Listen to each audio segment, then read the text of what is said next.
the show? Yeah. Okay. So the viewers can start coming. Okay.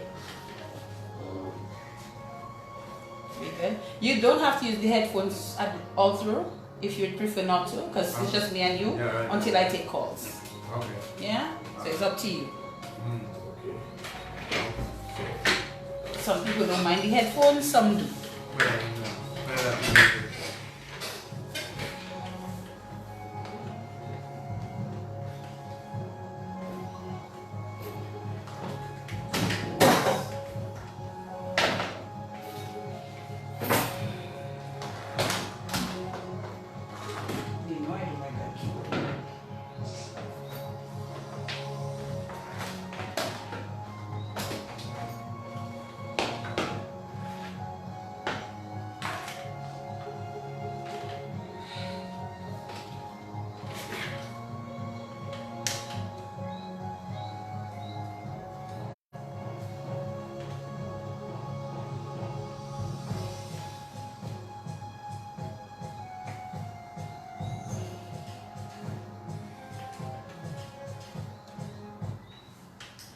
It is a wet Monday night, 9 minutes past the 8 o'clock hour.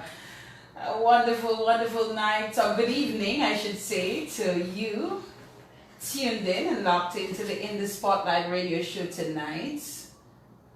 Wherever you are, in whatever part of the world that you're tuned in and locked in tonight, we are indeed happy, very happy to have you.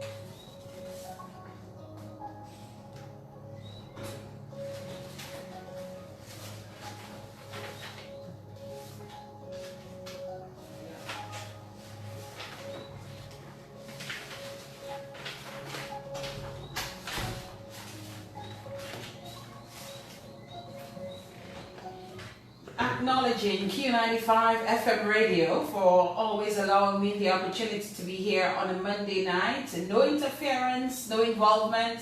I just come here, bring my guests, and I do my thing. Thank you, Mr. G. Thanks to Josephine Gabriel and Company Limited, the folks at Dominica News Online, Innovate Multimedia. Thank you for your support.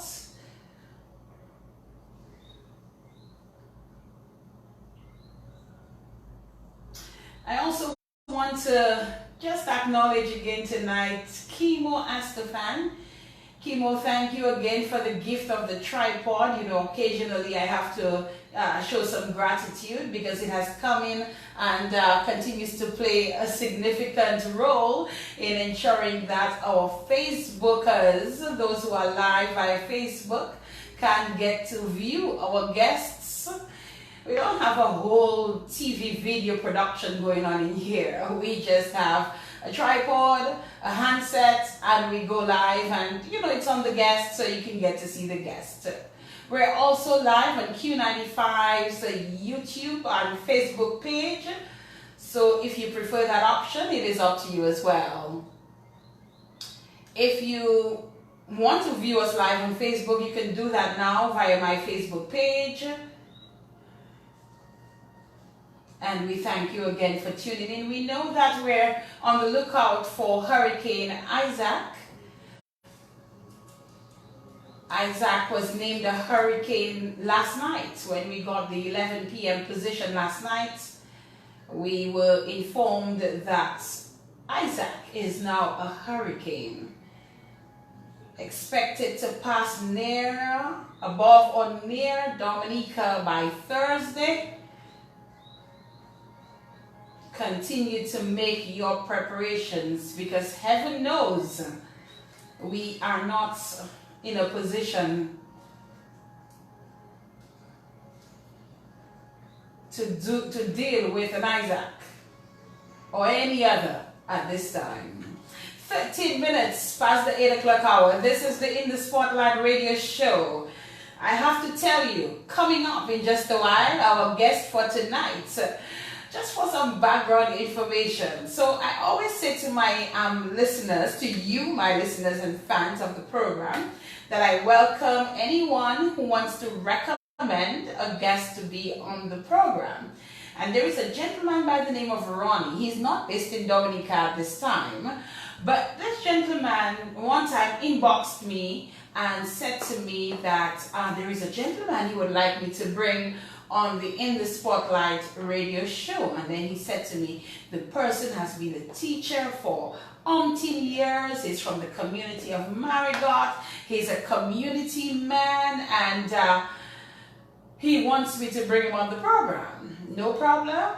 He gave me the contact information. It took me a few weeks before I made contact, but I did. And tonight I am happy to have Mr. Alven, aka Bwenka Abraham, on the In the Spotlight radio show. We will talk to him in just a while. Keep it locked.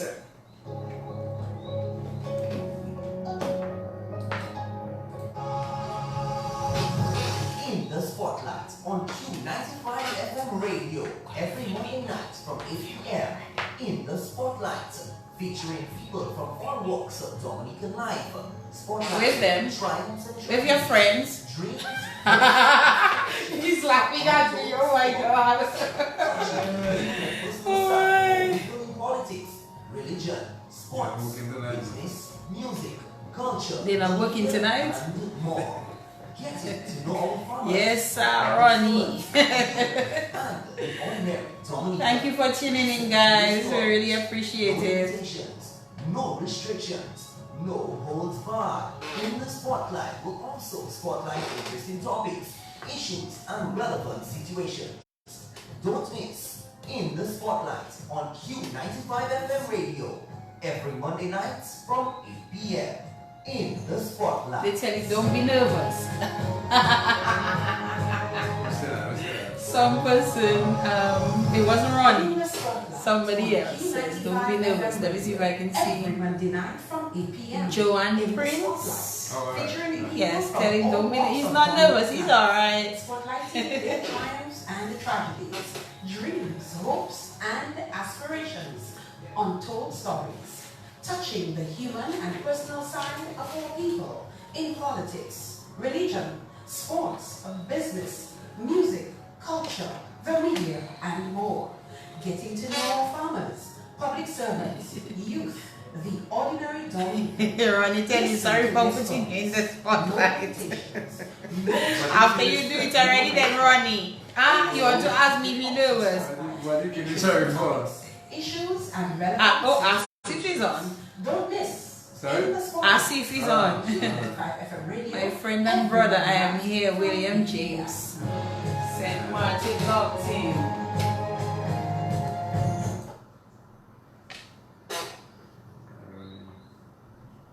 Alaska in the house. Say hi to Sugar Fire Partner for that. I just did, okay. Next pal rep for Marico. Really? Oh my God. Mr. Thomas, I saw that. You think I'm young, man? You don't have time for that stress? We'll talk about that briefly, I hope. Next one.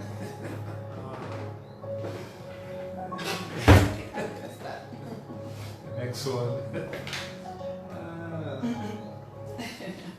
17 minutes past the 8 o'clock hour. Quite a few comments there coming through the Facebook Live. Those folks are quite entertaining. I suspect they normally have more fun than we do on the program. Yep. But it's time now to say goodnight to our guest of honor, you could say. When I put the post on Facebook, I said apparently he's a big deal in Marigot. I know this gentleman, I've seen his face, you know, I don't know much about him, but apparently he's a big deal, especially to the folks in the community of Marigot, and I am in fact delighted and happy to have him on the In the Spotlight radio show tonight. Bwenka have the mic all set? Yeah. Yes, we're good. Yes. Good night to you. Yes, good night, good night, and good night to everybody out in the radio land, especially Ronnie Rascal. This is the one who put me here and he started to feel sorry already. I want to say good night to all the people in Margaret, to my family, my wife, my children, my grandchild, and my teachers, my friends, my colleagues, basically everybody who I know directly or indirectly. And they're here to support you, it seems, in a big way tonight on the program. So thank you so much to all his friends and family and loved ones and everybody who is tuned in through either one of the mediums. So you could be tuned in via 95.1, via www.q95da.com. You could be tuned in via one of the online mediums, TuneIn or any of the others that you use, or you could be live via my Facebook page at this time. I really want to start off by understanding the nickname Bwenka. Where did that nickname come from? Well, actually, I got that name in the grammar school hostel because I used to live in the hostel when I went to grammar school. It was a practice when you went to the hostel, particularly if you were in first form, junior, what they used to call a junior. You would have to be baptized and given a new name, It was a custom that basically all the boys that went to the hostel would get a new name. So Bwenka wasn't really the first name that they tried to pin on me, They tried to pin on you. Right. But I mean, we used to be like, they used to coach us how to respond to the nickname because it was part of the culture. I see. So there were a couple, tried a couple names that didn't really stick, Do you remember any of them? No, I can't remember them, but I'm going to say that. I can't do that to myself now. Yeah, but actually it wasn't really Bwenka in the beginning. It was, because I used to be, everybody had a little catchphrase, so I used to be going around, living in the hostel, a lot of great guys, very creative people, and so I used to be like saying bueno, like in Spanish, and then be like, oh, you're always buenen, you're always buenen. So, and then somebody decided, well, they would call me Cabuen, because that would be like buenen in Papa, right? Good. But then somebody else figured, well, that wasn't really something to go, because I didn't really respond to it, Yeah. So, but one of those creative boys, I think it was, I think, if my memory serves me right, it was actually Frank Newton. Okay. Who is deceased, Yes. And who basically put it around and said Bwenka, and then that just stopped. So there was a little ring to Bwenka. Right. I like it actually. I just kind of, obviously I embraced it, and then it just went out. So after that, nobody was really calling me by my name, everybody was like, and then, it was actually B-O-E-N-C-A. It was actually Bwen and then Ka, you understand? Right, but then with the whole consciousness, the Rastafari thing, the Africa thing, we kind of spelled it with the W and the K, to kind of Africanize it, And that was it, that was basically how I got the name right in the grammar school hostel. Can I tell you a secret? I first heard the name Bwenka when we did the video for the promo for the show, and I initially thought Bwenka was probably just some European footballer's name that they give to you. It kind of sounds like that.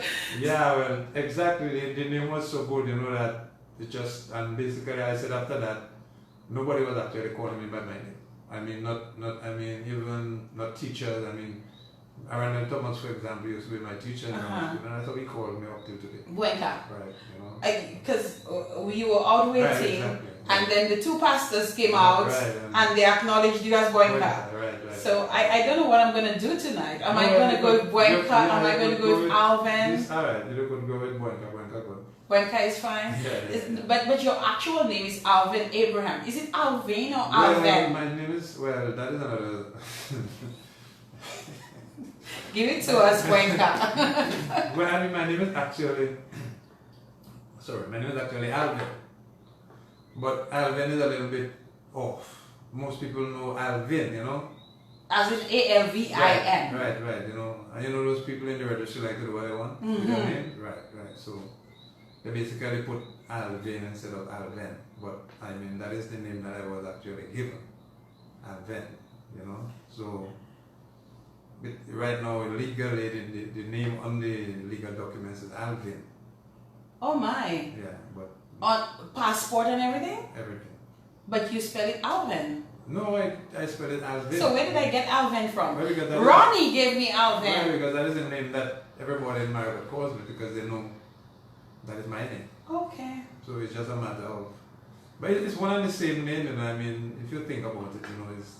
It depends on who is pronouncing it and how they pronounce it. Right. But I saw EN, so I said Alven. Right, but that is what American people say. Okay, so you are Alven. Right. Okay, so but you were originally supposed to be Alvin. It was supposed to be Alven, but they put it to Alvin because they have never heard of Alven. Oh, you understand? Okay. Nobody shouldn't have to have heard. Anybody can. Well, my father named me Fadana, not Fadana. I don't hear anybody much of Fadana. Yeah. But you know, it's something a little bit strange, you know. So whenever, for example, if somebody called my house and my children would say, well, you know, Daddy, somebody asked for you, I would say, well, who did they ask for? So if they ask for Alven, I would have to be more than like a Margaret person or somebody who would know the story. But like right now, a few more people know the story. Well, so, yes. Blame Ronnie. Yeah. We're gonna blame Ronnie for a lot of things tonight. Yeah, Ronnie blackmailed me, you know. He did? Yeah. But that's alright. Oh my. The debt is cleared now, so. Is that so? Okay, Ronnie. Okay, Ronnie. So Bwenka owes you nothing more right now. Let us talk about your community, the community that you come from, that many people seem to think of you in a really, really warm, big way. Marga. Well, I mean, I was born in Marga. After that, I was born on the Bayfront. And then I grew up in Wales, in the Topo Hill area, which is at the foot of the Monkey Hill area. And then I moved back to the Bayfront, and then after that I moved back to Wales, you know. And why all that back and forth? Just back and forth, you know. Now it's just back and forth. I mean, I had 2 homes, so I was just basically utilizing the home. You understand? Right. So yeah. So I mean, I had my whole life has been spent in Maribor, you know. I mean, I've never lived anywhere else apart from when I went to school in town, and a couple of times I went to foreign and so on. But generally, so a place I basically from a very early age became aware of that it was a place that was supposedly special, different, you know. The people were thought of as being different than most of other people. And why so though? Well, as a little boy, is it the cocoy? Is it the cocoy? And well, people like to think that Maribor people are supposedly very intelligent, you know. Is that so? That is debatable. Well, I mean, anything is debatable, but I mean, you grew up knowing that there was something that you were looked at as being, you know, like a different person. So when you went into a store in Rosa and you opened your mouth and you talk, they were like, oh, you're from Maribor, and then you would start to get, you know, whether it would be a good vibes or bad vibes, you know. So, but I mean, it's a community that I'm actually proud of being from. I suppose most people are proud of the community, but and I never really, I can't remember why and when, but I never decided to live or to contribute to. In fact, when I left grammar school, I didn't look for work in Rosa. No, you know, I just went straight to Maribor. You went back home? Right, you know, and I just wanted to contribute, you know, and whatever the skills and the talent I had, I just wanted to put it back there, you know, because I didn't really see investment anywhere else, you know, so I never considered leaving Dominica, because I would not actually believe in Dominica, I believe in Maribor, you understand, so maybe that's the reason why I never left Dominica, because I was in Maribor, you know, because I just wanted to go back and not necessarily for any gain or any other ulterior motive or reasons. It was just that was just my mindset, you know. So yeah, so I mean I'm very proud. I'm very proud of the. I mean very nationalistic about America. I think that's a word I don't use, you know. You're proud of America. Yeah. Mm-hmm. Let us talk a bit about your family history in Marigot. Is it all centered there as well? Yeah, well, my mother is from Marigot, my father is from Marigot. But I mean, we have. You say is, are they? I mean, like, sorry. Are they still alive? Well, they were from deceased, Okay. you know. Yeah, unfortunately. Let us talk about each of them. Well, my mother was my mother died about 2002, and my father died in 1984. So. 2002 and 84. Right. Okay. So my father was a farmer. He was, well, what we call a bushman. He lived in the bush, spent a lot of time. He was, and not just like, you know, small farming, you know, a big farmer. I mean, I can remember my father had a still 3-ton truck of yams and stuff, because he had a 3-ton truck, you know. Yams, not bananas. Yams. Yeah. He was a banana dealer one time, Okay. and a farmer, you know, growing all the crops that he could grow, you know, animals and everything else, you know. My mother was everything. She used to bake bread, make farine, you know, make sauce, the best sauce I've ever ate. I haven't eaten sauce in a while, but from my memory, and you know, Bigfoot sauce, fat cattle skin. She was like always Was she somebody selling that? selling stuff, right? Yes. Right. She was always somebody that was busy doing something, you know, do a little upselling sometime, go to Guadeloupe and sell that stuff. And so she was somebody that was always very active in terms of her, a very independent person, you know, doing her thing to, you know, bring up her children and so on, you know. So, but my mother had a lot of roots in the Cap territory. So I have a lot of relatives. On my mother's side, my family is very big. So does your mother have Kalinago? No, well, my grandmother. Your grandmother. So my great grandfather would have come from the Carib territory. I see. But he was not a full Carib. Okay. My great grandfather, I think that would have been my great grandfather was actually when the freed slavery was emancipation of slavery, was actually a slave on the Pigwa estate, you know, and then a gentleman by the name of Gaspar Williams. So he basically was a slave of some sort of influence, you know. So he had a few children, you know, and obviously his children. You know, so a lot of people. I really go to the territory, and but it will be a little strange, you understand. But I have a lot of relatives there. The Williams, the Burtons, the Okies, and a lot of people that came from that side of the family, people of influence and so on.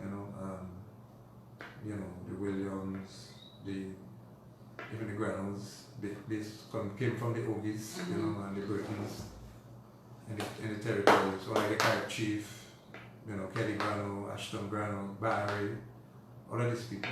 Really? Yeah, one came from all down to Earl Williams, Lennox Linton, same set of people. You know, it's a big family, you know. Huge. Yeah, and that's on my mother's side. Yeah. And we spoke about father. Well, my father, the Abrahams originally came from River City. River City. Right. So we have relatives there, and in Marigot, I have a lot of relatives on my father's side also. Okay. You know, so I really have a lot of relatives in Marigot. What? Marigot, Wesley, Woodford, and Calibishi, and on the Carib territory. Those would be the more distant one would be those out in the east, which I don't really know a lot about. Okay. I meet them time to time, you know, you meet somebody and, you know, see we talk and then you realize, oh, okay, you know. But my mother was very big on family, you know. She always made sure that she told you who were your relatives and stuff like that. You know? Because obviously she, well, before you were friendly with a girl, she had to vet, you know. Whether that was a cousin or not. You know, so she was big on family, you know, and so that is why I know so much of my your relatives and so much history of my family, you know. In terms of your immediate family, brothers and sisters, what is that like? How many of those do you have? I don't even know what to say. Oh my goodness! You have to count. Well, I mean, I was my mother 11th child. 11th. Yeah, my last son. Okay, you were the last. Son. Last son. Right. But not last child. No, there were 2 after me. We know back then, you know, they had quite a few children, so we're not going to hold that against anybody. Yeah, but, so I have my mother had 8 sisters on my mother's side. 8 sisters. And an additional sister from my father, so 9 sisters. And then 3 brothers from my mother, and then an additional 3 brothers from my father, you know, so 6 brothers. That's a lot of siblings. Yeah. Where is everybody? Well, you don't have to tell me everybody individually, no, but are they no, here? I'm saying, yeah, they, you know? well, apart from one of my sisters who was deceased, and everybody is here. Okay, I'm being told your mic is a little low. That is because you need to just raise it up a little and more directly to you. All right, that should be much better now. Okay, you let me know if it's much better when he speaks. Oh, I hope it wasn't mine. You were referring to his. All right, they'll tell me. So they're here. Well, not here like in Dominican. But they're around. Yeah. They're alive. Yeah. Everybody's alive still. Everybody's alive. That's a lot of siblings. How do you all connect? How do you all... Well, I mean, we get along very well. I mean, we had a family tradition that every Christmas we meet in one house. We treat normally with my mother's house, you know, like our family house. And every opportunity we get to do something, we go to the riverside, cook food, and we get along very well, you know. So we don't really not those siblings that always at each other, you know. Generally we get along very well. Any of them probably we may know. I don't know. I have to call them out. Okay, I'm not going to put you through that. Well, I mean, when people know me, I mean, I have my Remember, sister. I don't really know you, Yeah, so yeah, I'm just trying to see if I know anybody that you... But a lot of people know me, but a lot of people don't know me, you know. Okay. But the people that know me, those that don't know me well, you know. But I have a sister, Violet, my sister. She used to be at the accountant at the 8 band. I know Violet. Right, of course, she's very bootylicious. Well, Good night, Violet. My sister, yeah, you know, Violet, and then I have, that's it. And as far as maybe people, I have Rosetta, Rosetta is one of my older sisters, and Wyland, who is moved back from England, so these 2 are retired. Okay. And then I have IMT, who is out in St. Thomas. She works with Seaborn and so on. And then I have Cheryl, who is after me. And Jessie, Jessie's out in Tortola. Cheryl is in Marriott. Cheryl runs a restaurant on the West Flat. And my first sister is in England still. And then, the sister on my father's side is in the States. My 3 brothers from my mother's side are in Marriott. They are all farmers and so on. Okay. You know, one brother on my father's side deceased, and the others are around. Yeah. Okay. Let us talk about your young days growing up in that community that you never wanted to live, and what was it like, you know, growing up in Marriott? Well, I mean, I suppose it was ordinary country life, you know. I spent some time living with my mother and some time with my father, you know. So, but it was basically the same thing. You go to the bush. Well, when I was younger still, when we basically had to carry water, you know, when we were living at the wells, they had to carry a lot of water because the wells always had a problem with water, you know. So you had to, but when I was living with my mother, I was basically the only boy, well, the bigger of the boys, because the other boys would have been my nephews. So then you have to go down to our land down in Long Bay, which would be like to the east of where we were living, and go to work, get wood, get provision, look after the animals, you know, and stuff like that.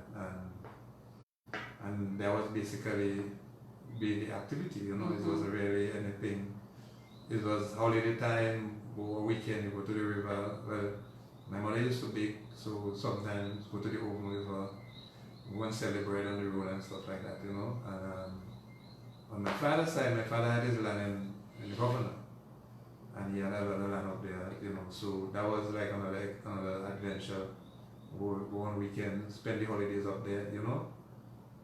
Carry whatever he harvests, because we actually had to carry the load for quite a distance, cross the Governor River. And once you went on that piece of land, you had to cross a river or cut or something. You know, actually he used to call it King's Island, because it was like a little island, you know. And we used to call it like the local way we call it was King's Island. So we spent a lot of time there going in the bush, carrying, as I said, carrying yams, carrying bananas, you know, and stuff like that, you know. Basically doing what most children would do to assist their parents, you know. And then, well, you know, going to school, you know, just ordinary country boy life, you know. Going in the river, going in the sea, you know, and you know, those kind of things, you know. Just basically living out in the country, you know. So. School.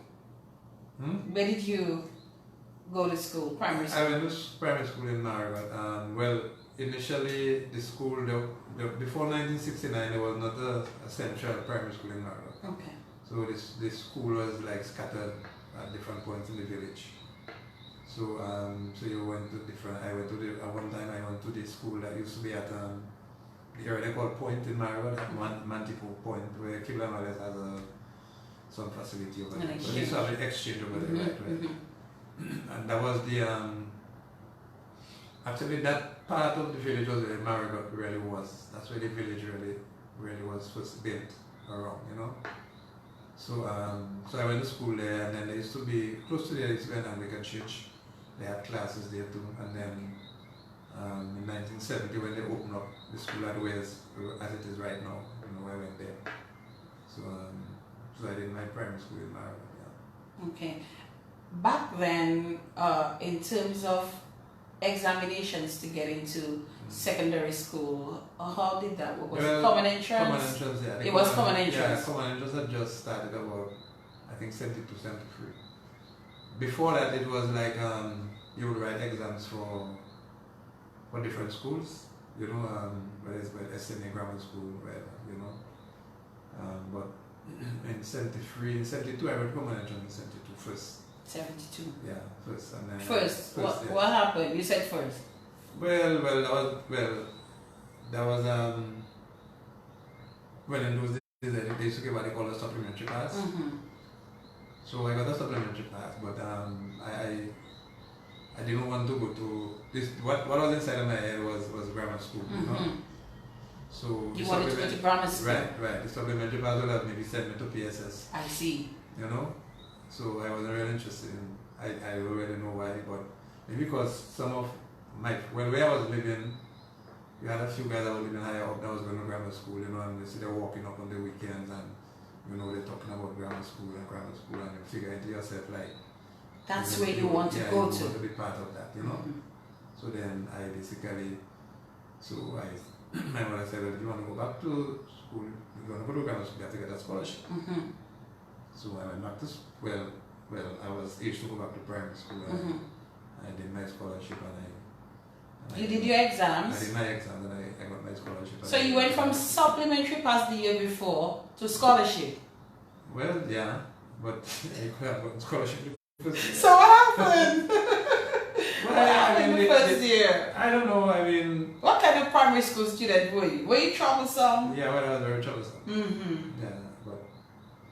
I mean, I really think it was, you went to school and there wasn't this like emphasis on exams and passing exams and those kind of things. You went to school, you learn, and you were bright enough, they skip you, or they put you back, whatever else. It wasn't really like, but it did come on and just was like really tough.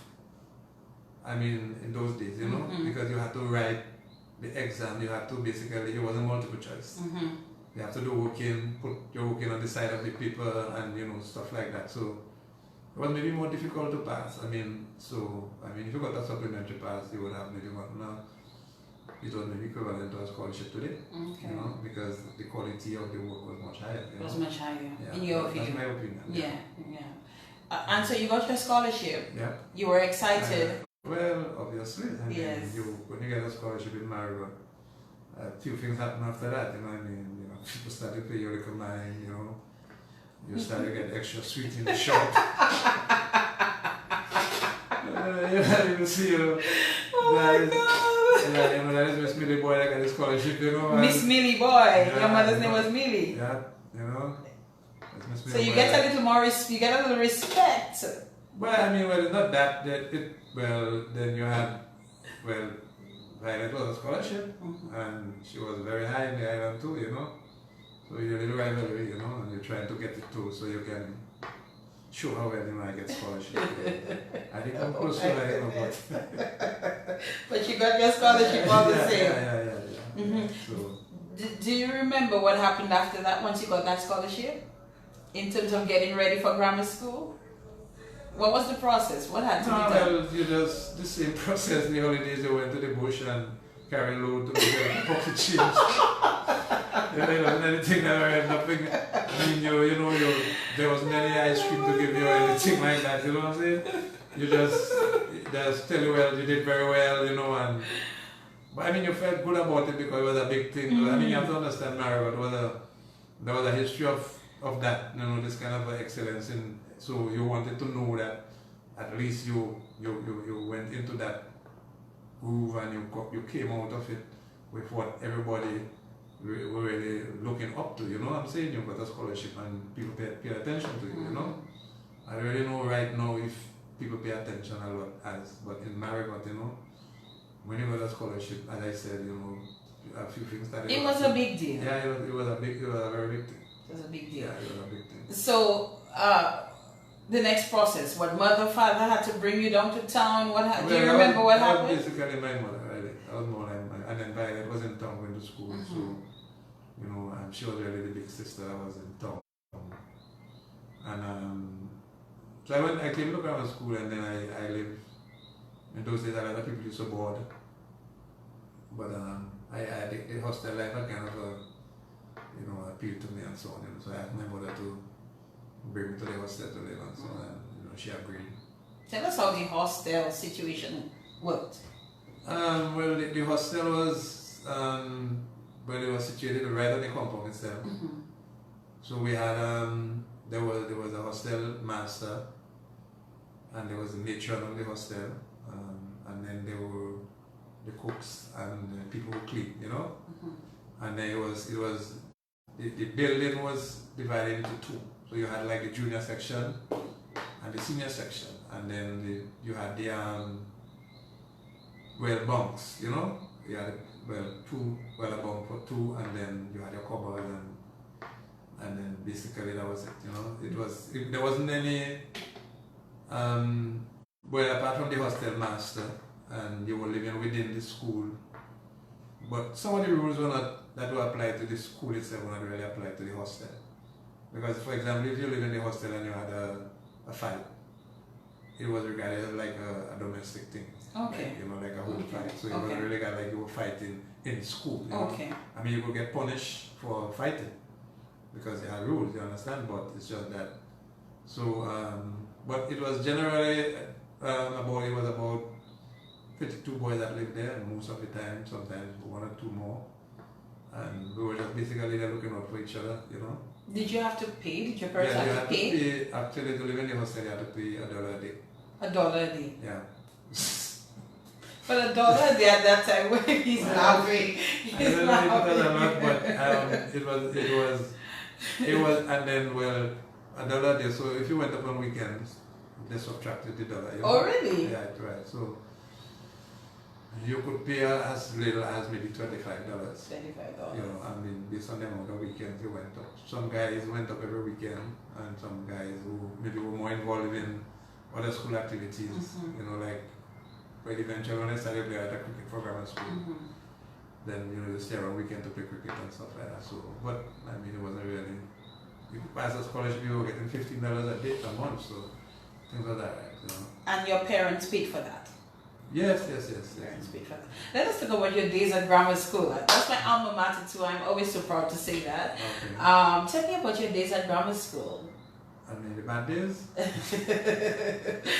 Well, you said bad days. You tell me. I don't know, I mean, I spent most of my time, well, I mean, I have a lot of good memories of grammar school. And primarily, well, more or less through sports, you know. But it was I mean, you felt really proud to be there, you know. I mean, you figure that there was only one other choice, and you were fortunate enough to be part of the DGS, you know, and all of the history and the tradition that was part of it then, you know. So I used to be in Skinner House. Imagine that. That house used to take a lot of blows.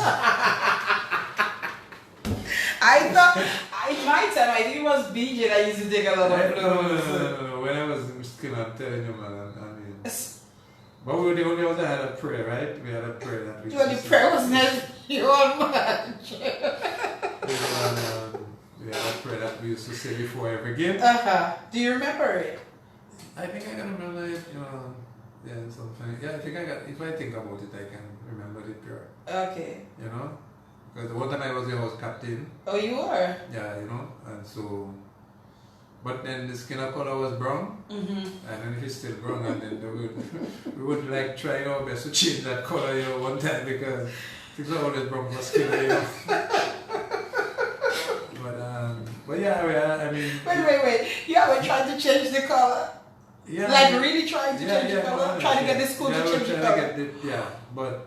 Because I know BJ was red. Yeah. Another one was green. There was Dupini. I don't remember what Dupini was. I know Dobini was yellow. Dobini was yellow, and then there was Dupini. Dupini would was. have to be either green or blue. I think Dupini was green, if I'm not mistaken. Yeah, green. Grammar school was not blue-green. So why would they give you all brown? Brown is depressing. I met it there, you know. But you know. So you all tried to change it, but that failed. What happened? Well, I don't know. Maybe we never had it correct. We didn't maybe go through the proper channels. You know, but I mean. It was, no, I'm telling you, we used to get a lot of blows in sports, man, I'm telling you. And we used to have some, I mean, I remember James Dominic was in Skinner. Oh, James. He was a good goalkeeper. I one time used to even play cricket. Where we had people like John Lowe Black was maybe one of the big stalwart in Skinner. Tilling, Marcellus Lee. You know, very good football and basketball and Skinner. But you had all those good guys. Yeah, but BJ and Jupini used to have a lot of better fellas. You know? We had good people, but they had the better and then the best, you know. So, but yeah. You're killing me tonight. I was Skinner house captain, I think, and then I played a lot of cricket for grammar school. I played a little football, but I played more cricket. More cricket. Yeah, okay. I was actually I basically spent all my years playing sports in grammar school, which was maybe not that good eventually, but you know. But so was the cricket in particular taken to the next level at all? In terms of playing nationally? Well, I don't know. I was in grammar school. I mean, the biggest honor to me was like being the grammar school cricket captain, you know? You were? I was a captain for 2 years, 1979 and 1980, you know? And I don't know, we never went anywhere after that because I think something really horrible happened, you know, but that wasn't really my doing. I actually, you know, when I was going to school, it's cricket I really wanted to play, you know. I never used to think about... So it wasn't about the education I never used to think about pilot or doctor or police. Ah, you mean you wanted to play cricket? You want cricket as a career? Right, no, that's really what I used to think about.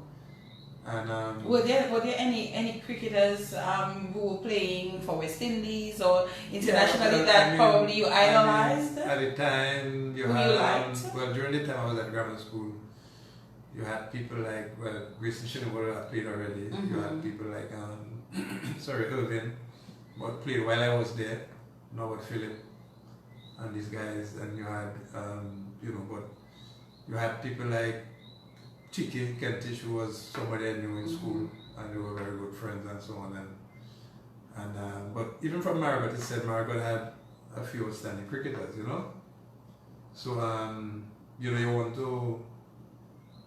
want to do something that maybe a few people had not done before, So I played a lot of cricket.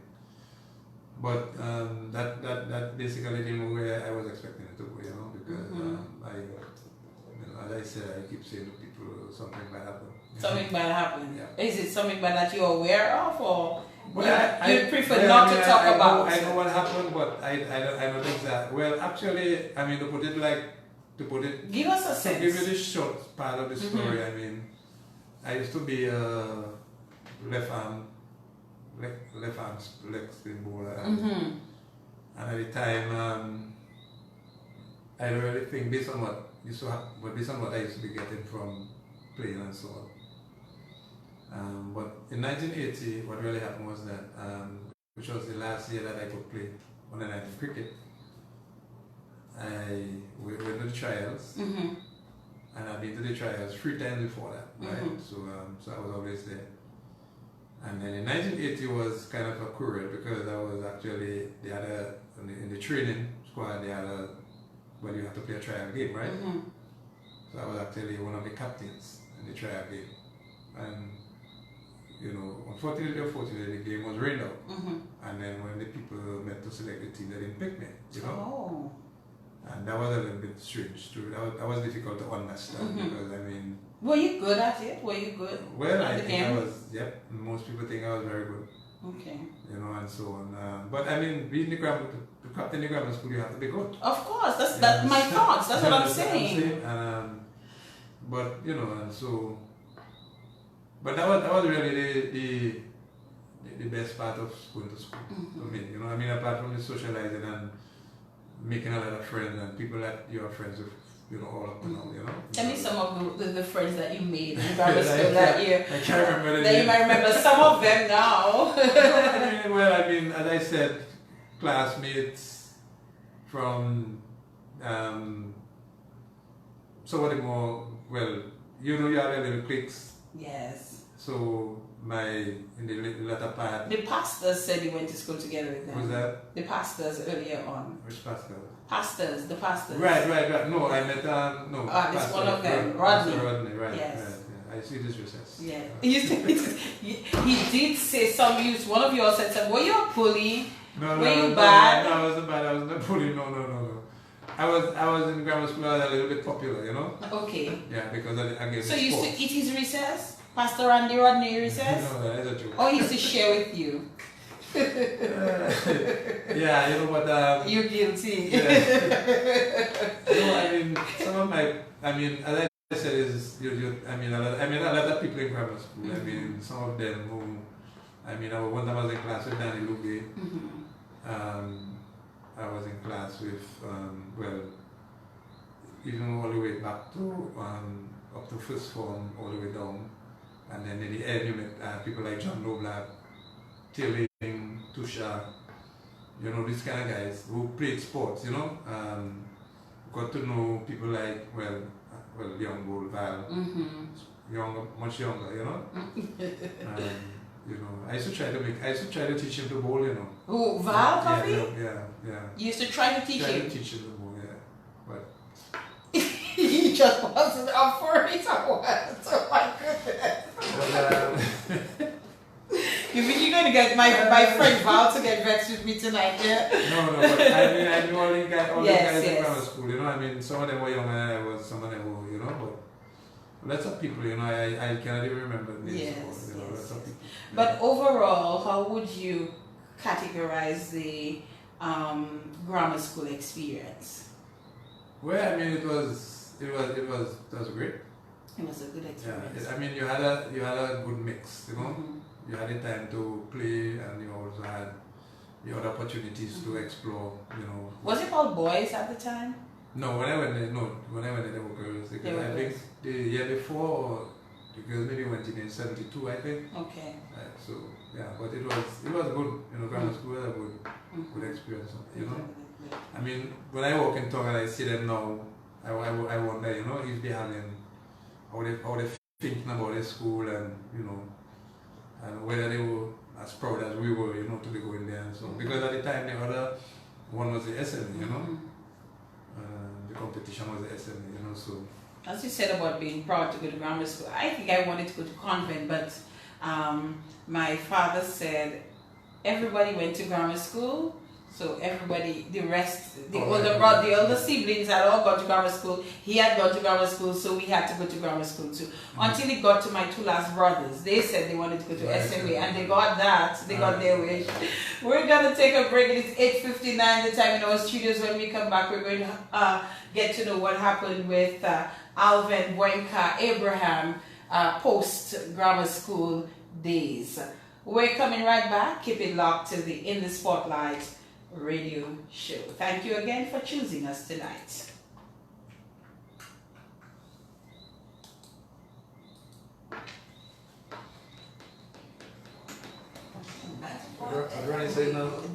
Listen, they're really cracking up on you on here.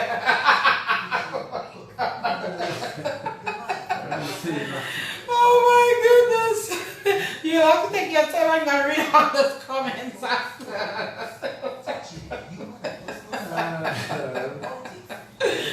Oh my goodness, they're cracking up on you really, really bad, I'm telling you.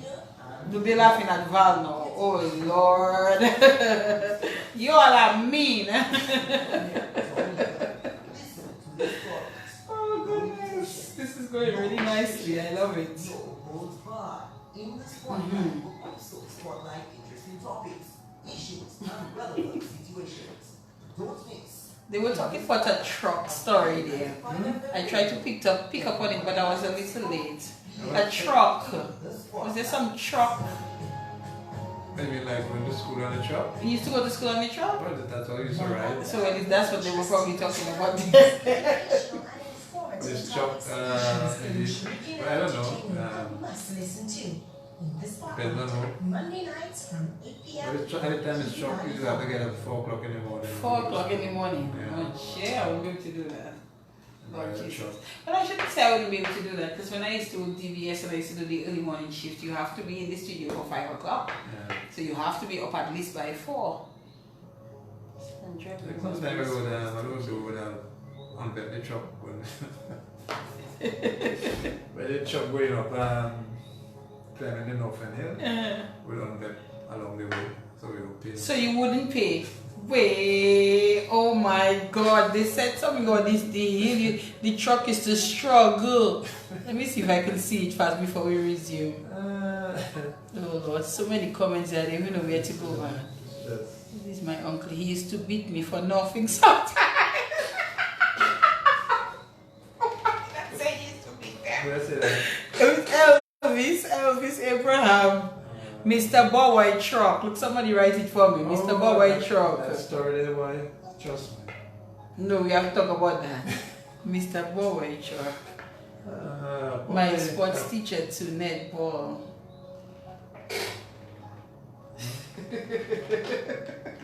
Yeah.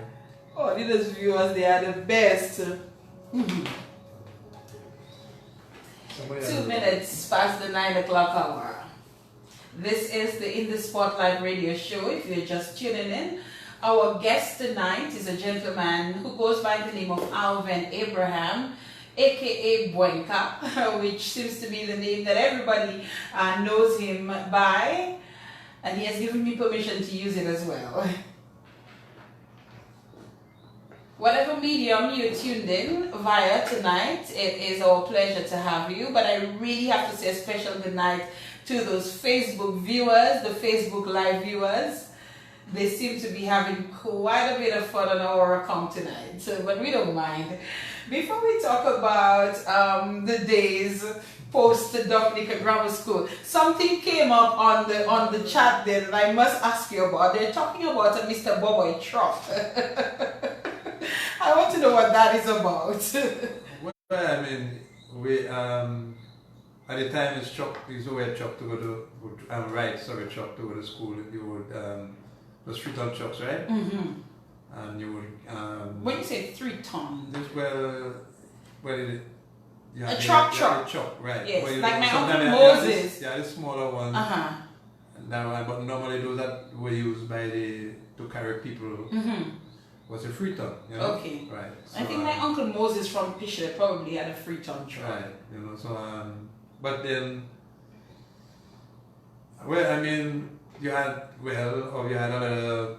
Well, like everything is like, you have some people who have nice buses and they pimp up their buses. You have those shops that were, and so on, and then, but because like we were, the thing about it is that a lot of times living in Roseau was like sometimes it wasn't always pleasant, Okay.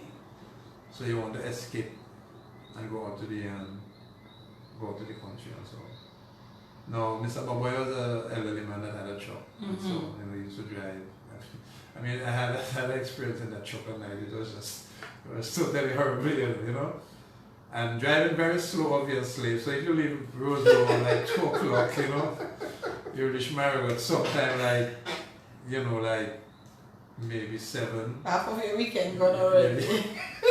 You cannot even go and pick up your coconut to go and put it back for you to sell it or something like that, But I remember there was a night we were going up and we actually passed for Casabruce, right? And when we reached Casabruce, it was dark. Mm-hmm.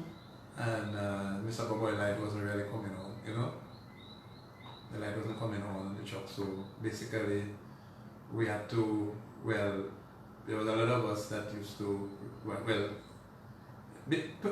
basically the reason why we would ride Mr. Boboy truck was that because he was driving the truck so slow.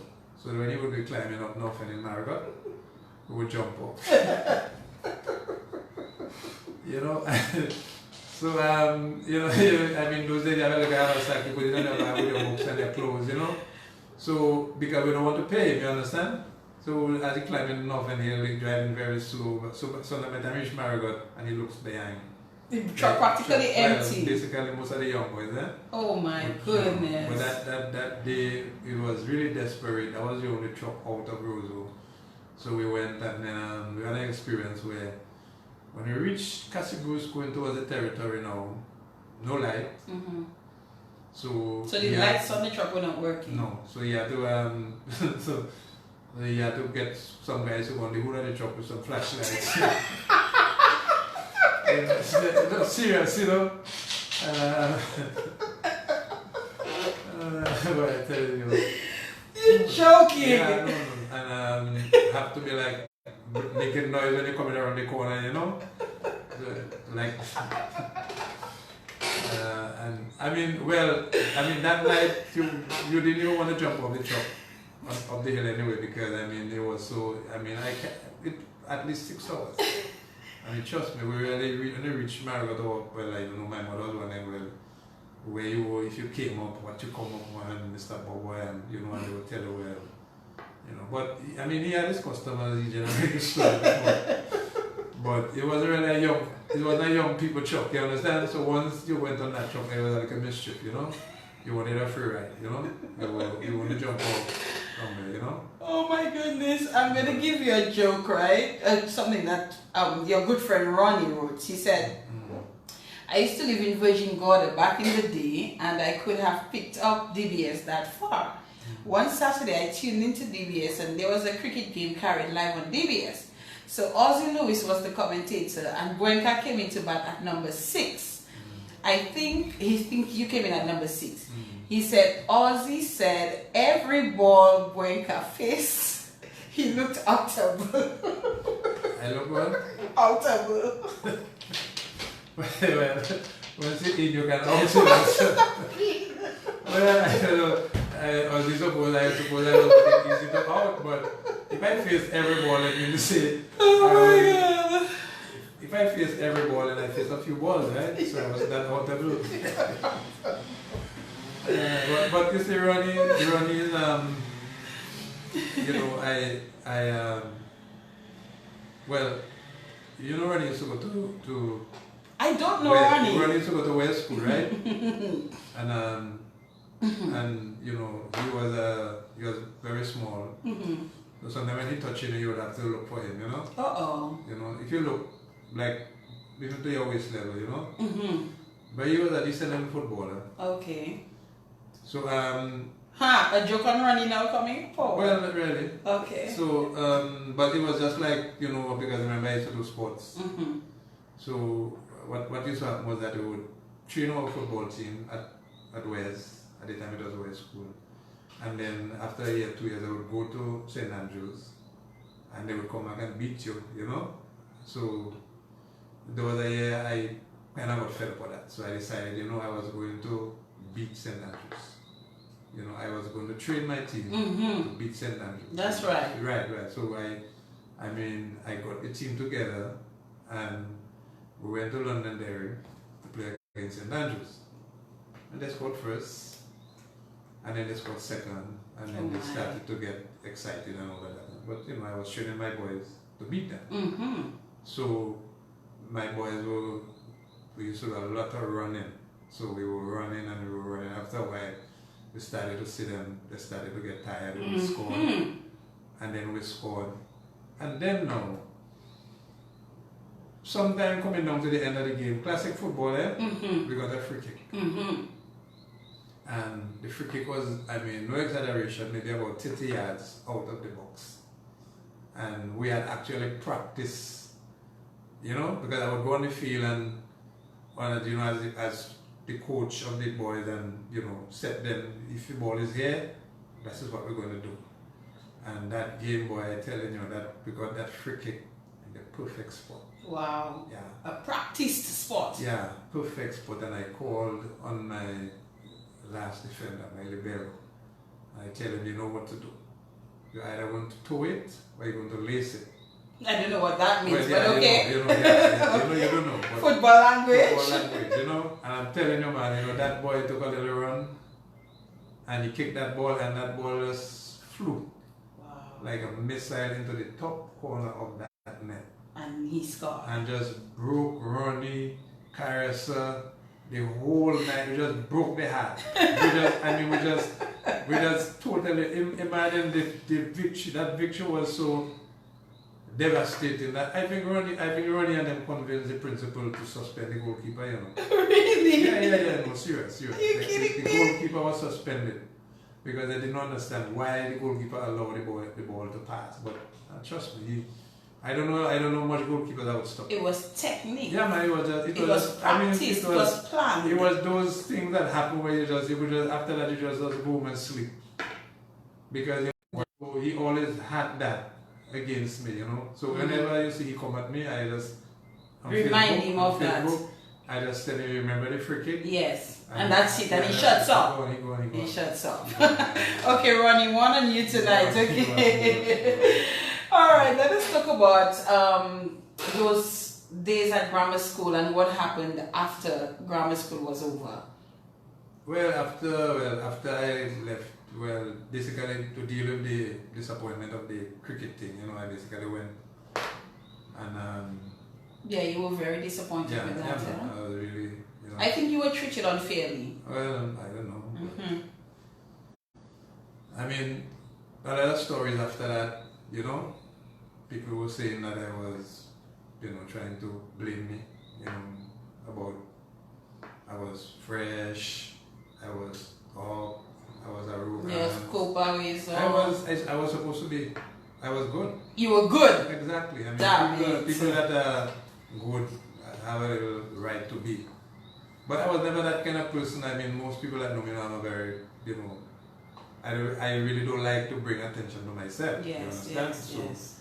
There was no way I was going to do something, but I mean, I did what I had to do, and then so I went to Marigot and basically started to get involved in community work. You know, like youth groups and then but I think so it was through that during that period about 3 to 4 months I was basically doing normal thing, going to the bush, helping out my parents, going in the bush with my brothers, and hanging out with my friends, just doing what normal people do. And then I wasn't really doing it, there was no steady work, Right. that I hadn't really looked for work to any great extent, because most of the work was in Roseau, you understand?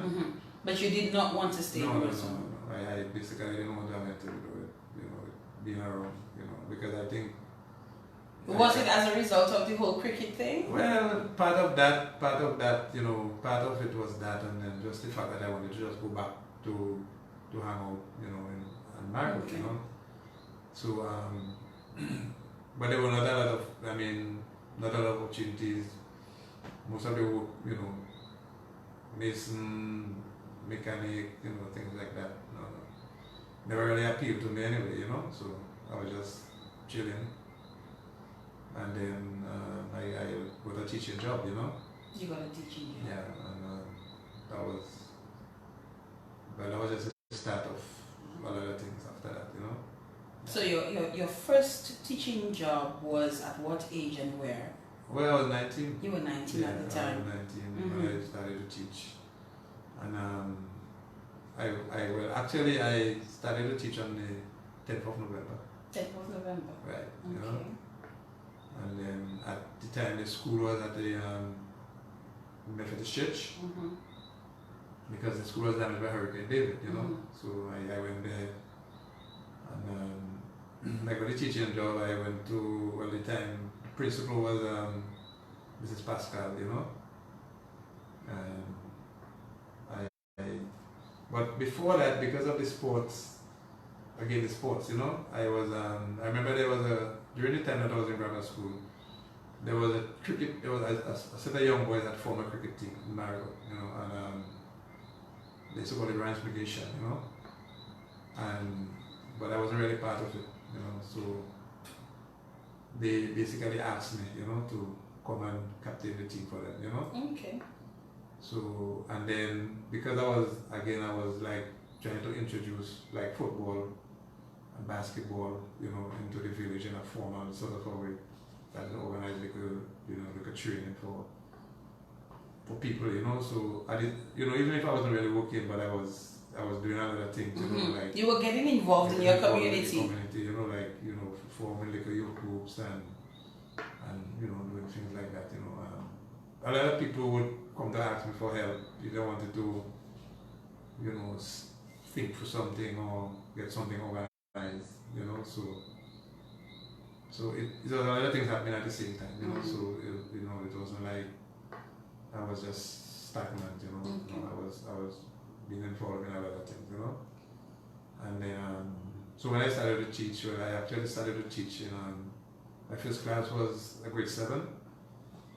And that was about the time it was grade 7 was the top the class we started the exam in,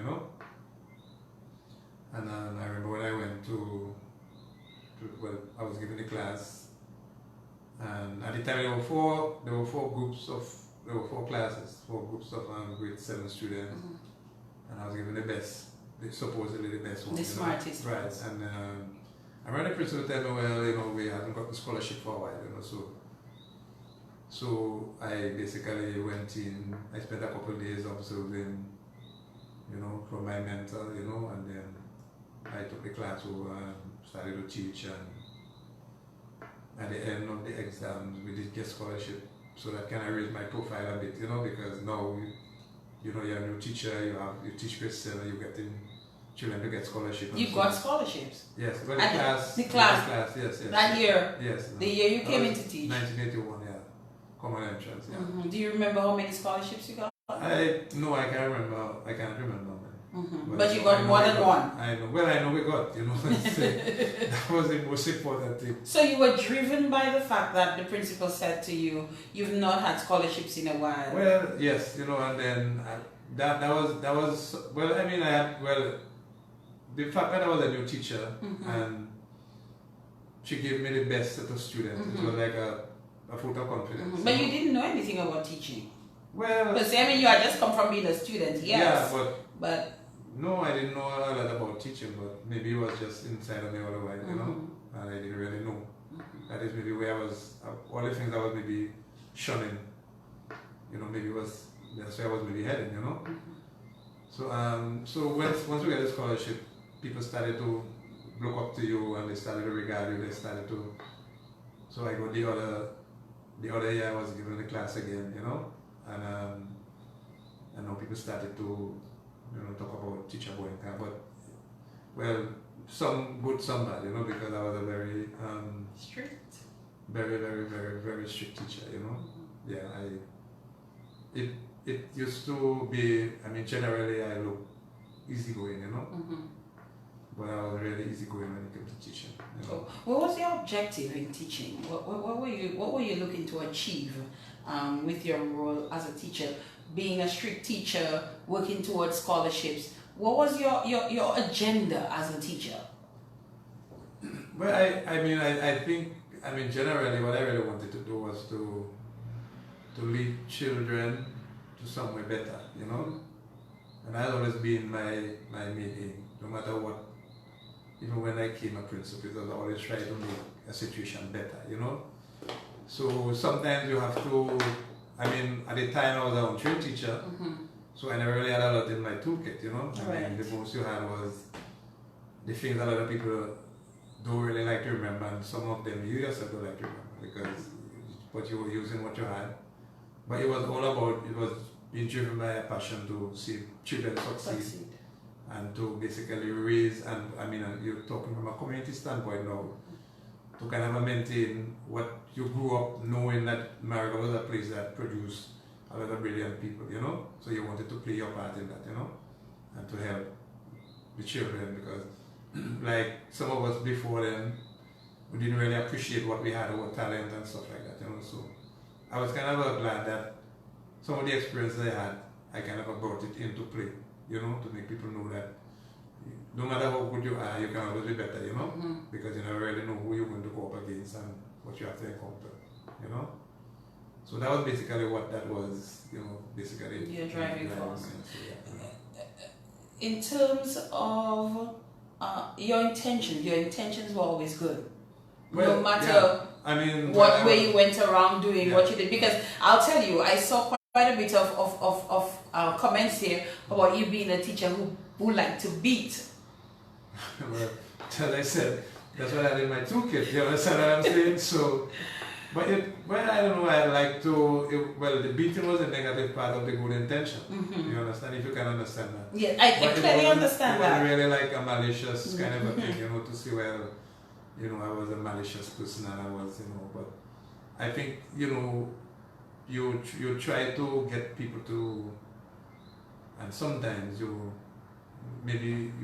do things that maybe when you reflect, you know. Yes. And you were young. Well, obviously, inexperienced. Young, untrained, inexperienced. Yes, you know, and you know, so and very intense too, you know. Because I always wanted children to succeed, you know. I always wanted them to do well, you know. And so, you know, that was basically where, you know, and then, but while I was teaching, I was also, the involvement in the community now started to blossom, you know, and widen, because now more people start to look to you for leadership. And that was always something that was always the case, because, you know, people always say, well, we want to do something, come and help us out, you know, something like that, you know. And so, you know, after a while, you got a reputation, and you didn't really have to do some of the things that you were doing before, because people knew, you know, the extent to which, or what you, but I think generally most people appreciated that I was more or less trying to get them to be better, you know. And somebody says here, beating was sort of the way that children were disciplined back then. That is the way, that is a comment there from someone on our live feed. So throughout you're teaching now you're in the teaching field now for how? Well, on my 39th year. 39 years. Yeah, I approach my 39th year. I know you might say there's others who probably in it longer or whatever the case is, but that's a very long time to be teaching. Yeah, I mean, well, and especially if you didn't really want to. I wasn't really certain that I wanted to teach. You know, I wasn't, because if I had really wanted to teach, I could have started before. Because in 1977, 78, they started to have talk about forming, or if you want to say, putting together a secondary school program in Marigot. And they actually had meetings with some of the people who were going to secondary school at the time to be teachers and so on, you know. But I didn't really, I'm not too sure I really wanted to be a teacher, you know, at the time, you know. And maybe because in Marigot, teachers are almost revered, you know. I mean, they look up to you a lot. Yes, yes. And they expect a lot of you, you know, but they also demand a lot from you, you know, in terms of, you know, I mean, because I'm generally I like to walk with my barefoot, you know, I like to walk barefoot, sit on the roadside, eat my gato or my cane, whatever. People pass and say, well, you're a teacher, you cannot do that, you understand what I'm saying?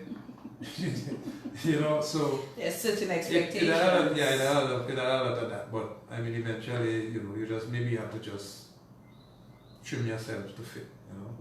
Yeah. All right. So over these 39 years of teaching, did you at any time want to do something else, or you know, leave teaching?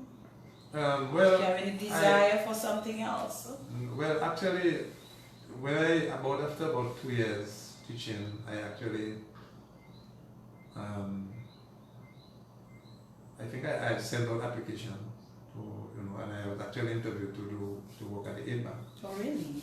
Yeah, so I was supposed to go back for the second interview. But you see, the thing about the teaching with me is that a lot of things happen quickly. You know,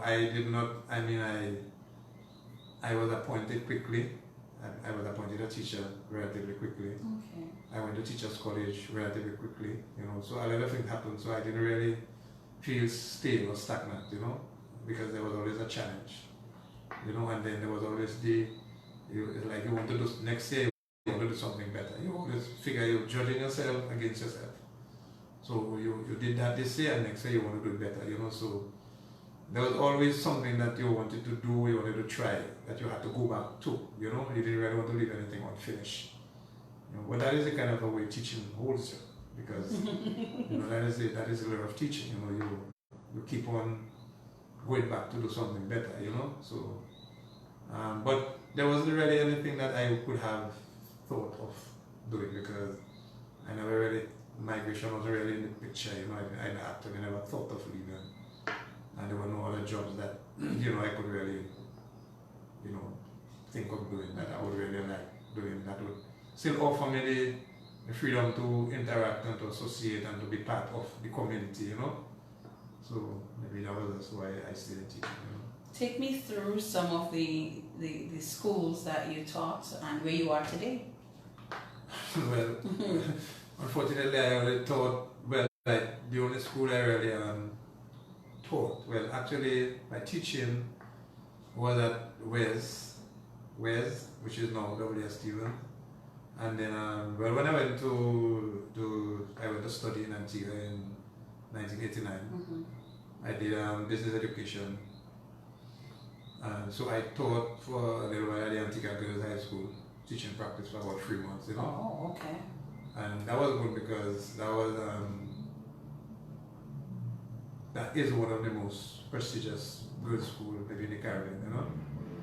So it was good to have the opportunity to go there and spend about 4 months teaching. And a little bit at the Antigua State College in the commercial department, same teaching practice kind of a thing.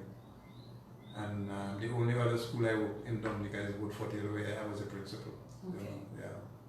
But And where are you now? Well, right now I'm at Will Strathmore. You're at Will Strathmore in Marigot. You've been there for how long? But I've been there since 2000, and some of my friends tell me that it was weird to me, you know. So I said, I have to see the documents, you know. It's alright, you know, I mean.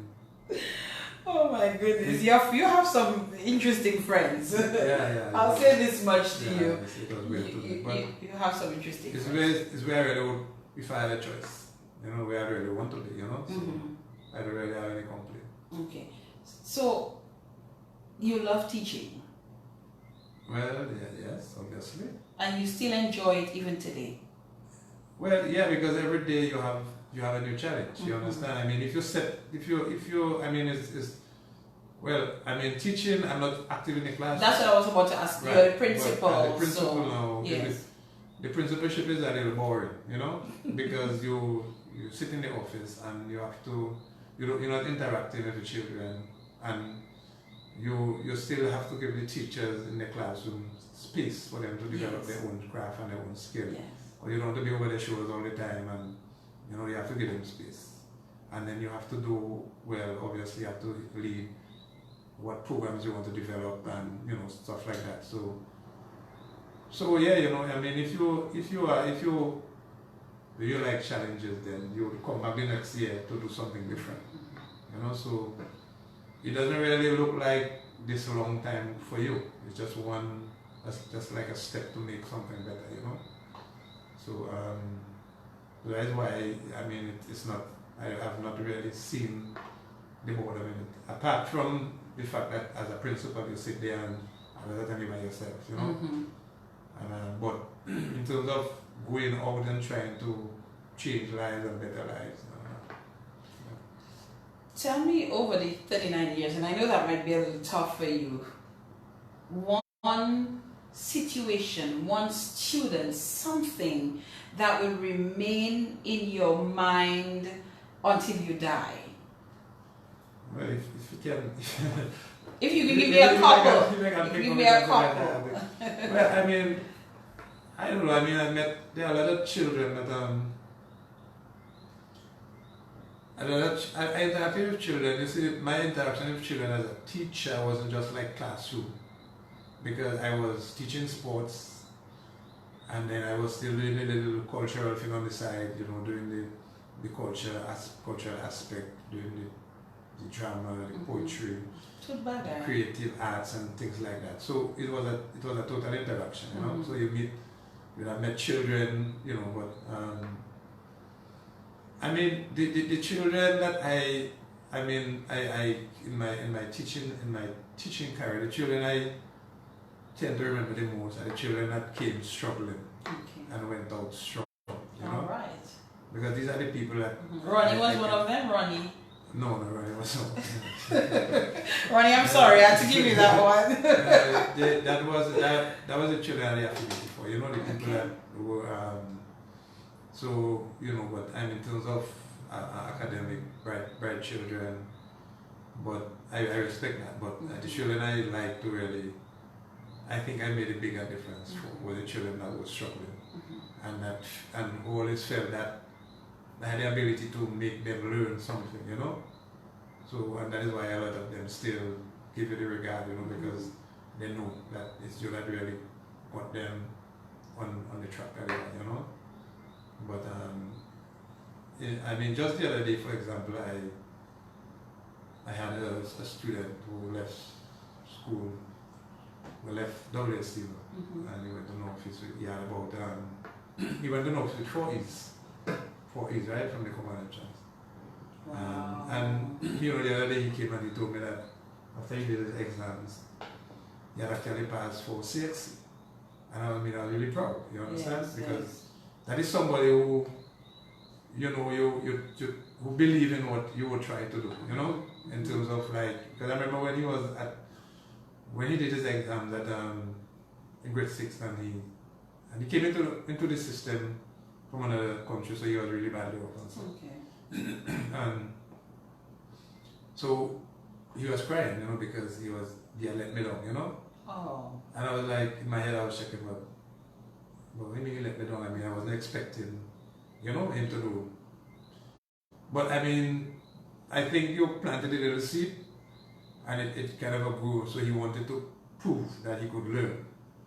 So he didn't get, but the system celebrates the children that get 12 ones and 10 ones. Yes, but yes. the children that struggle, They should be celebrated in some way right, too. you know, so when a child goes with the 4 E's and he comes out with his 4 subjects, I mean, he got a subject for an E, right? And yeah, you know, you have to feel good that you were able to impact on somebody like that, you know, and I could have been distracted and gotten thrown out like most of the guys that went in the 4 E's, and you know, so you have those situations like that. I mean, I remember when I was in Woodford as a principal, there was a guy who they didn't even make him write a common entrance exam because he was just totally off. And then when I went back to W.S. Stevens, he came over there in the GSP and left with a grade 2 certificate after the GSP exam, you know. And So these are the kinds of things right, that stand those are out. the kind of things that you know. Let me turn the table around a bit. What has teaching taught you as an individual?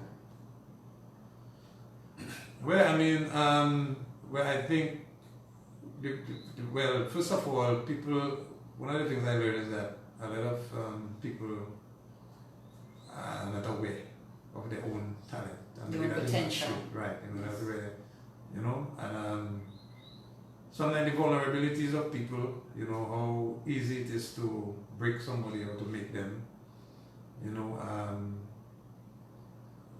a lot of people anxieties, you know, some of the things that they're afraid of, you know, and then it also, as a person now, it started to teach you about your own capacity and your own potential to do things, you know. So a teacher learns while you're teaching, you're learning. And if you're not learning while you're teaching, then you're not really teaching. Because it's how quickly you can adapt to what is happening in front of you. Because sometimes you might meet material, it wouldn't really happen much in the primary. But you might meet material that you have to, you encounter it almost the same time with the students. And you have to develop systems to learn it and then bring it to them for them to learn it. You understand? I understand. So it's learning, teaching and learning is like the one in that. Okay, we're going to take a break. Somebody says you should speak a little Creole. Let me wonder what you're saying. I'm not a little cocoy. Let you put me in a position where I have to try to figure out what you're saying. You all don't be mean. He can speak a little cocoy if he wants to. That's all right. 9:35 is the time in our studios. We will take some calls for Bwenka when we come back. Let me just remind you of the numbers: 4493095, 4493096, 4493097. If you would like to call us from outside of Dominica, you can do so 1305-432-9624. We will also talk about his involvement within the community. Talk to him a little bit about politics as well, just a little bit of that when we come back during our conversation. 9:36 is the time. We're coming right back right after this. On Q95 FM radio. Listen, these people are bad. That's what he said. Your next guest. Oh, yeah? The amount of things they say, I just cannot even tell you. Not bad things, don't worry. They're saying good things. They're having conversations among themselves.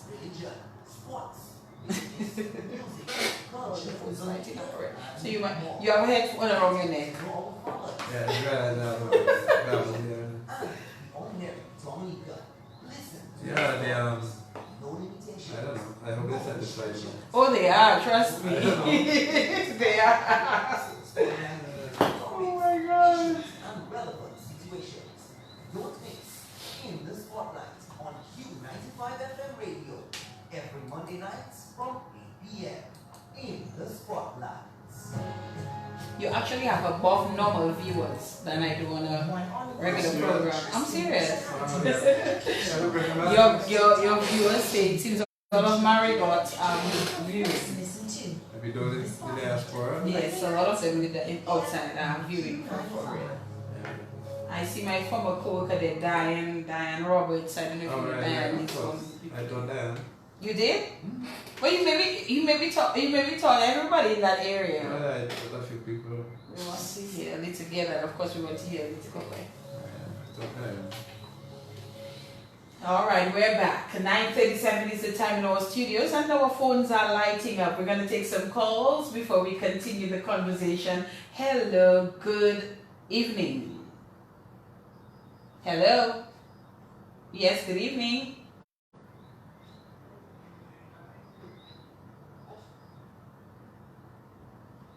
Hello.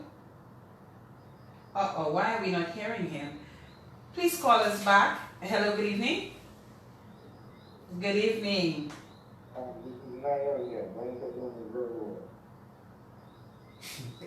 Yes, Naya.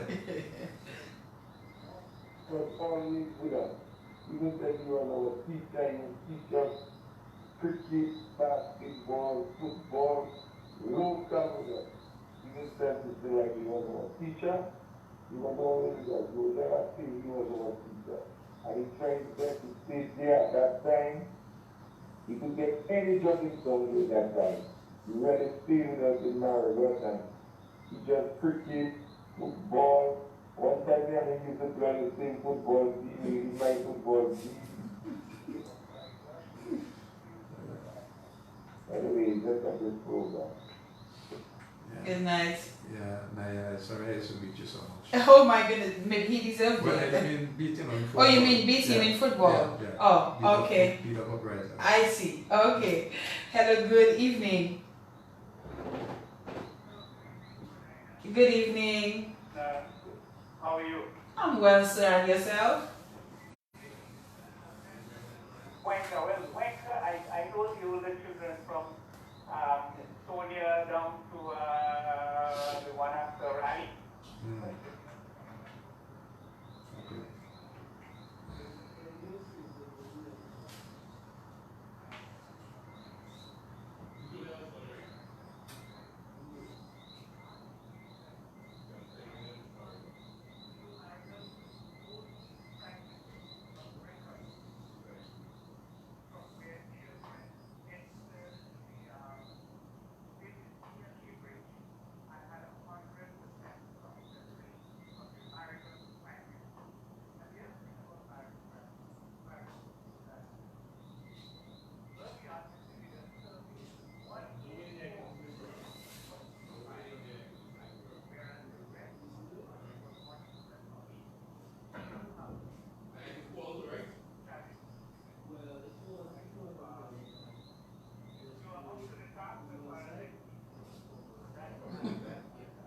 Well, teaching is a profession I started, but I didn't say I have.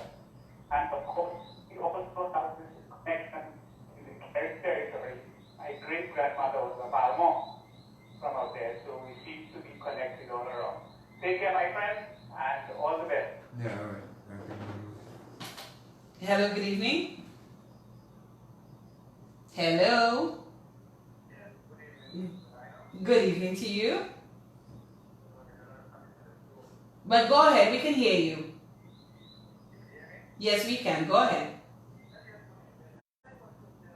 Good evening to my favorite teacher, Mr. David Hunt.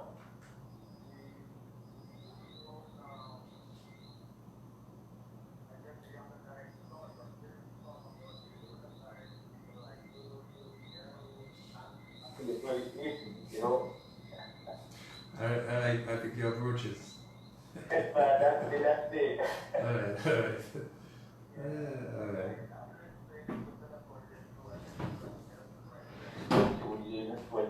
Okay.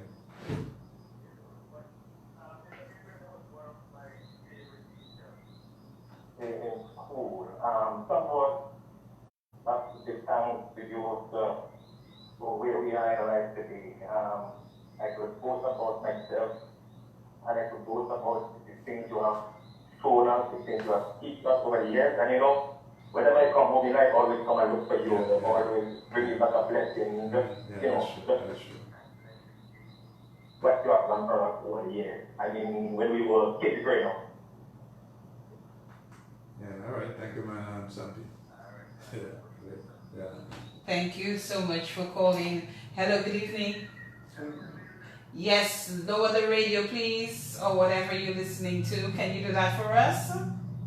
Thank you. Good evening to my teacher. Yeah. Hey.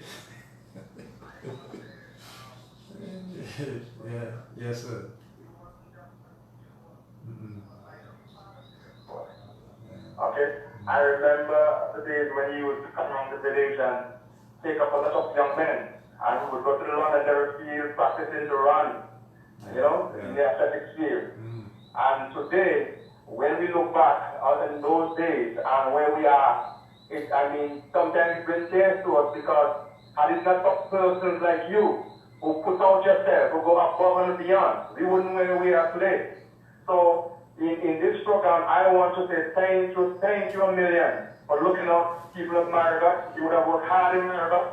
And, you know, some of these things that come to mind. When we have been the ceremony of independence, persons like you should be awarded, you know? And I believe if the award committees look at that and give you guys the flowers that you deserve, I believe teaching and persons who really want to teach, it will really motivate them. So again, thank you very much for what you have done in our lives. A lot of young men my age and even younger than I am would have been living a better life today because of you guys. So thank you, Teacher Alven, thank you, Bwenka, and see you around. Yes, ma'am. Aww. Thanks. Hello, good evening. Hello, good evening. You're on. Hello. Yes, good evening. Hey, Kofi. I don't know if you're going because, that's a good thing. That's a great man. I go to school with him. We play cricket for grammar school for a number of years together, and I can tell you, I'm the first Margot, you know, great experience of football in those days, 80s. Yeah, man. So I listen to the program, man. Very interesting, very cool. I like what you do. I like the guys, you know? You know, from Chicago. Bwenka. Yeah, man, respect. Yeah, good, thanks. All right, thank you so much, and we appreciate your contributions to the program. Thank you so much. I know you always are trying to listen and view, so thank you for the support as well from all the way where you are.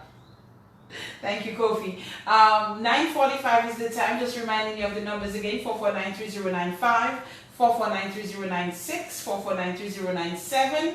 Our overseas number is 305-432-9624. And I just want to say to those who are viewing via Facebook, I'm sorry I didn't bring my 275 number tonight. I seem to have forgotten it. That is the number that you would have been able to WhatsApp to me. Those who probably prefer not to call, and I forgot the phone tonight. So sorry about that. But feel free to call us, or you can also post your comments on the Facebook live feed, and I'll try to read those that I can read. I know somebody said thank you for the support that you gave to them. Must say thanks for the motivation you gave to me, Bwenka, was much appreciated. And the lines are going again. Okay, sorry about that. Here we go. Hello, good evening. Good evening, good evening. Good evening, Bwenka. Yeah, good evening. Can I say what came through? Hey, alright, so I do know I do, yeah. I went to my work and constructor at the early age, and I looked up to that man, and one of the things I can say about that man is that he's a very respectable man. That man, I can talk to that man about when it comes to his students, people like Desmond, Moody, and all those guys, they always have good things to talk about. And one of the things that you also discussing tonight, and somebody said that he likes to eat, I think that is one of the things that Desmond always tells me wrong, is that he usually when it comes to eating, I think he used to have a week or there's something that he used to call some kind of name, I can't remember his name, but students have good things to talk about him, so I just want to really want to say that you know, when they're doing a good job, and yeah, I look forward to next year, hopefully you'll come from camping your school. Yeah, All right, awesome. Well, it does not seem that anybody cares about the beating, quite frankly. In fact, it seems that they recognize that it was a necessity at the time. Hello, good evening. Hello? Please do not listen to the radio. Try to listen to me, yes, on the phone. Hello? They are listening to the radio or the computer. It's delayed, so you do not need to. You need to listen to the phone. Hello? Okay. Let's try us back. Hello, good evening. Good evening. Yeah, how are you? Yeah, my goodness, fast. I just want to further add that this Bwenka speaking about his physical cricket, but I don't know if Bwenka was a big cricketer like that. Yes. That's what the In the Spotlight radio show is all about.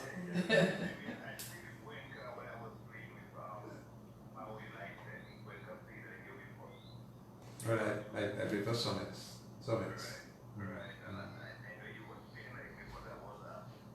Bwenka was on his way out. I was doing my thing, you know, and I saw Bwenka was speeding, and I never knew he was, back in the day, he was a top-notch leg spin bowler, you know, and I think he's not the only person that, you're talking about that type of situation happening in the country. Some of us not want to say it, but it happens like that, you know. You having your skills and talent and coming from different parts of Dominica, you will left out in different situations. So that's something new I learned about Bwenka tonight. But Bwenka's personality and knowing him over the years, how he is interested in marriage and young people as well. I must commend him for that, what he's been doing. Always keeping positive, always always a roots man. Bwenka been mentioned about his dad being a farmer, and I'll show you, coincidentally, some years ago, I found out my grand-uncle went hunting, and they were away, and they ended up in Bwenka's father. They left Saul and went hunting, and they ended up in Bwenka's father's garden in Marigot. Yeah.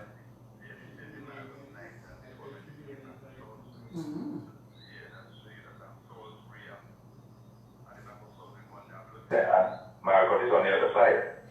You know, so I just want to say Bwenka continue doing what he's doing for the people of Marigot and Dominica, continue molding minds, and there are a lot of people you meet along the way who pass through Bwenka and they give you a different story about Bwenka and what the role he played in their life.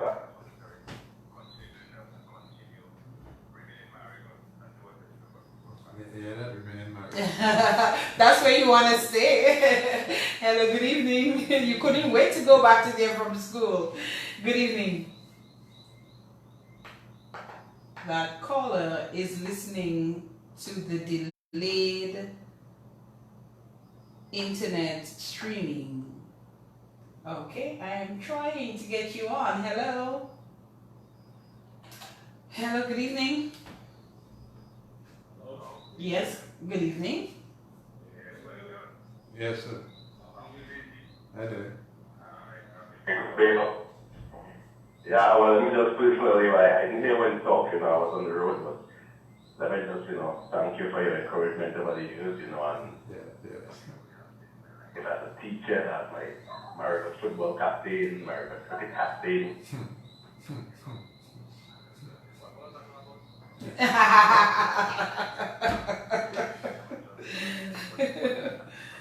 Oh, it's really nice that people can do that. Yeah. No, man. He's fine. He's fine. Yeah. You get. Speaking there, I always say he's my role model, and he always laughs and says, Yeah, you're.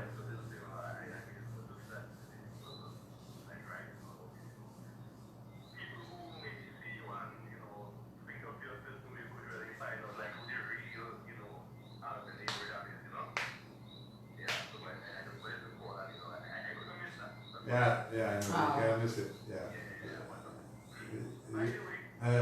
I'm waiting for you. I know. Okay. I know for you. Yeah, all right, cool. Okay. Well, it's a pity that I cannot give awards. My show is not about giving an award. It's about, a story, just giving somebody the opportunity to tell their story. Somebody said I need to change the name of my show to Reveal, because I get people to reveal things on this show. My sister Gail will agree. What did I reveal? I don't know. I really don't know what you revealed, but But maybe probably I need to start thinking of when my guests come, that I have some kind of award I can probably give to them. Maybe somebody can think of it and sponsor it, whatever. And we'll do it here on the In the Spotlight radio show as well. Let us try this caller. Good evening.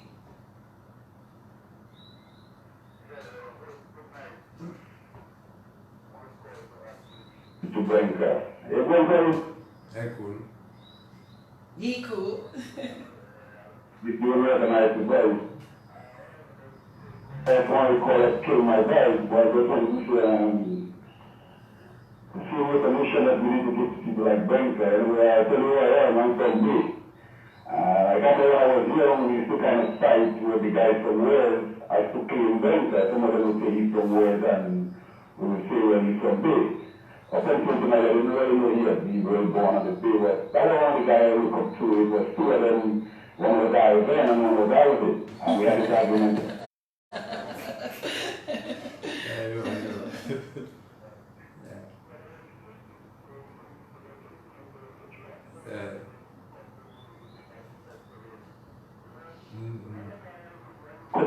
He's such a natural guy, and well, the thing I've always been talking about him, and there's another guy like Bwenka, Julian James. These are the guys who bring football and basketball and cricket, try to, and the way they interact with youth. And I don't know which tell them that it's Sam talking, Sam on the booth. Yeah, man, I agree. Yeah. What do you mean? He knows you. Yeah, he's alright, man. Yes, I had a couple of years where I always look up to him, and what's the truth about the marriage, Uh-oh, what happened? Okay, awesome. We didn't know what to realize how valuable guys like Bwenka and Julian and those guys, and we should give them an award or something. I mean, the guys, whatever they want to say, but we should recognize them now. Don't let them feel that they're better and things, because these are the guys who, hold the glue of the young people in my area. We have the glue holding the young guys in my area. We have people who have been like 20 years old and kind of look up to you when you were 20, 25 years. And we have to bring that down to it. I couldn't believe he's a teacher, because I used to sit down on the outside, I was walking around. His umbrella? Wait, caller, hold on a while. Caller, hold on a while. Wait, caller, hold on a while. His umbrella, he'd be walking around with an umbrella? An umbrella?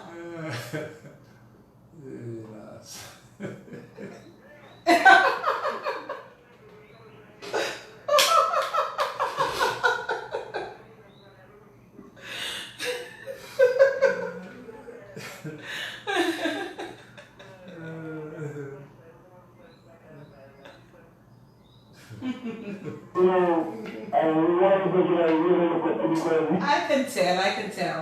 You could talk entrance and you could get serious. I look at it for me. I think there was a book to used to show books. But it was really appreciate you, that? Yeah. Ah, that's really nice. Man. No, you talk about. Yeah, just talk about the flowers. Just talk about the flowers. Yeah. Yes, he's getting it from tonight, okay? All right, thank you so much for calling. Yes, indeed. All right, good night to you. Hello? All right, bye-bye. Yes. Oh, there we go. Okay, let's try this. Hello? Okay, there we go. I wasn't pressing hard enough. Hello, good night. Hi, I recognize that voice. Hello, Naf. Yeah, I good, man, I good. As usual, but I know why you always be what it best to think of the program. Oh, thank you. Yeah. that grammar school, my favorite is Bwenka was favorite, but I got to know Bwenka because I had older sisters and so on that way. Oh boy. So on, and I always admire Bwenka and the preacher. Like I said, he was one of the real unfortunate persons. I mean, Bwenka should have walked into Dominica on the 19th team easily, and it was always an issue why that doesn't happen, you know. Until I think some coach gave some kind of explanation that he was going too fast. Well, I don't know. He was bowling too fast as a spinner, so he was not a fast bowler, but he was. At least I think I understand that. Well, not be a spinner in a hurry. A spinner in a hurry.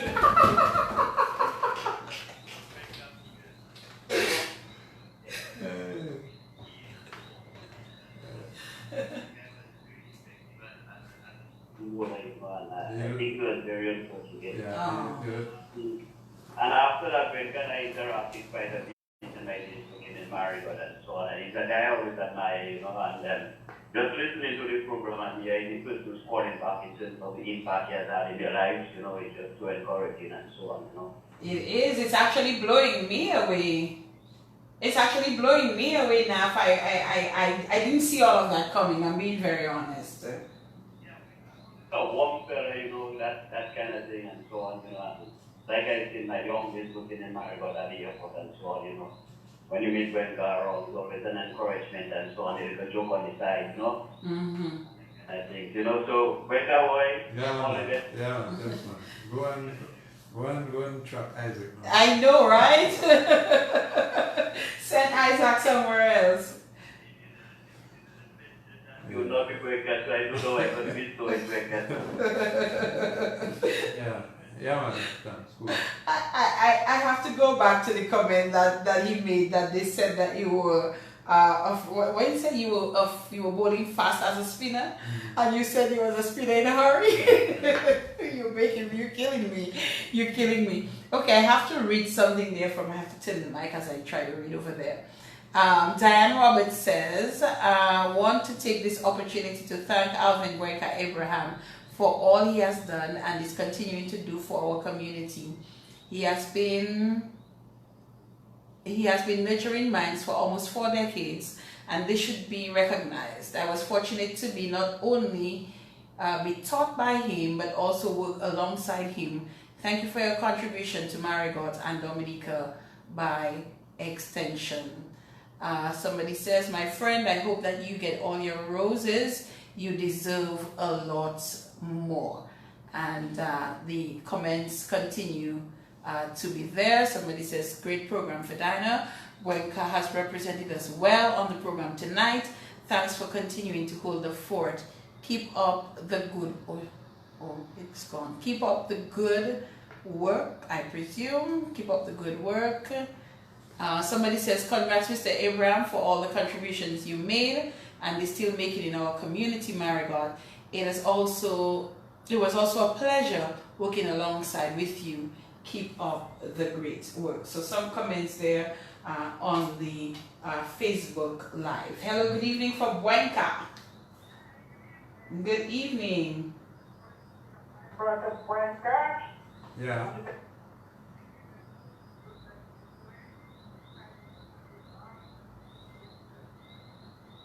Yeah, you finished? Oh, your actual sister. Cheryl, yeah. Oh, hello, Cheryl. My sister after me. Okay, all right. So that's the one I used to practice all the mischief on. Oh, that one. Yeah.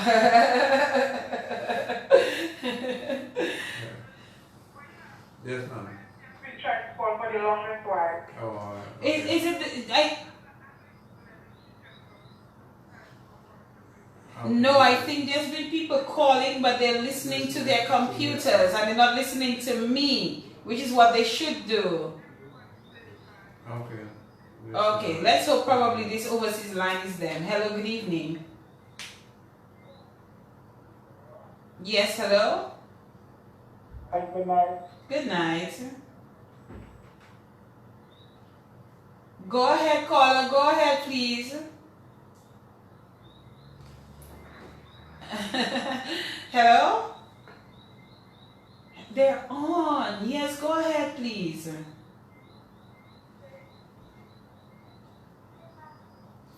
Hey. How are you doing? Hi, Julia. How are you? Huh? How are you? He's asking, how are you? I'm doing okay. And you? How was school today? Huh? Okay. Hey, Janika, go ahead. I'm doing okay. Yes. I'm proud. Okay, that's good to know you. Alright. That's it?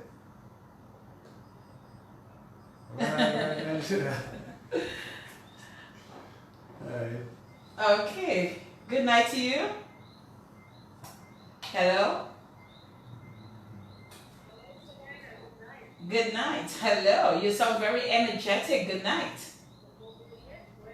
Partner Alven, Bwenka.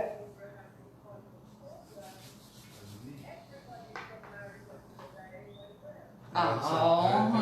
Go ahead, Sandy. Because the one who call you to give you pressure, you don't tell the woman who open it up for you good thing. Well, What did she say? she said that she opened the door for me to go and teach.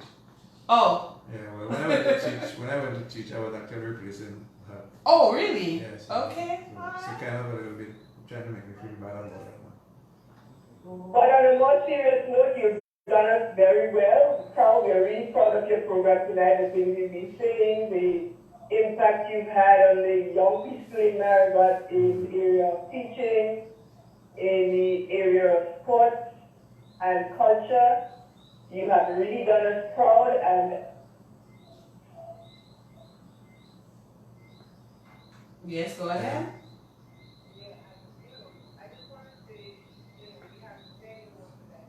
any more persons in my... We don't get our flowers, but we know why, but we will keep doing what we do well. Yeah. All right. Yeah, man. We're getting up to Marigot tonight. I see my partner came in the background. They were able to see him there. Okay. All right, we're going to take the...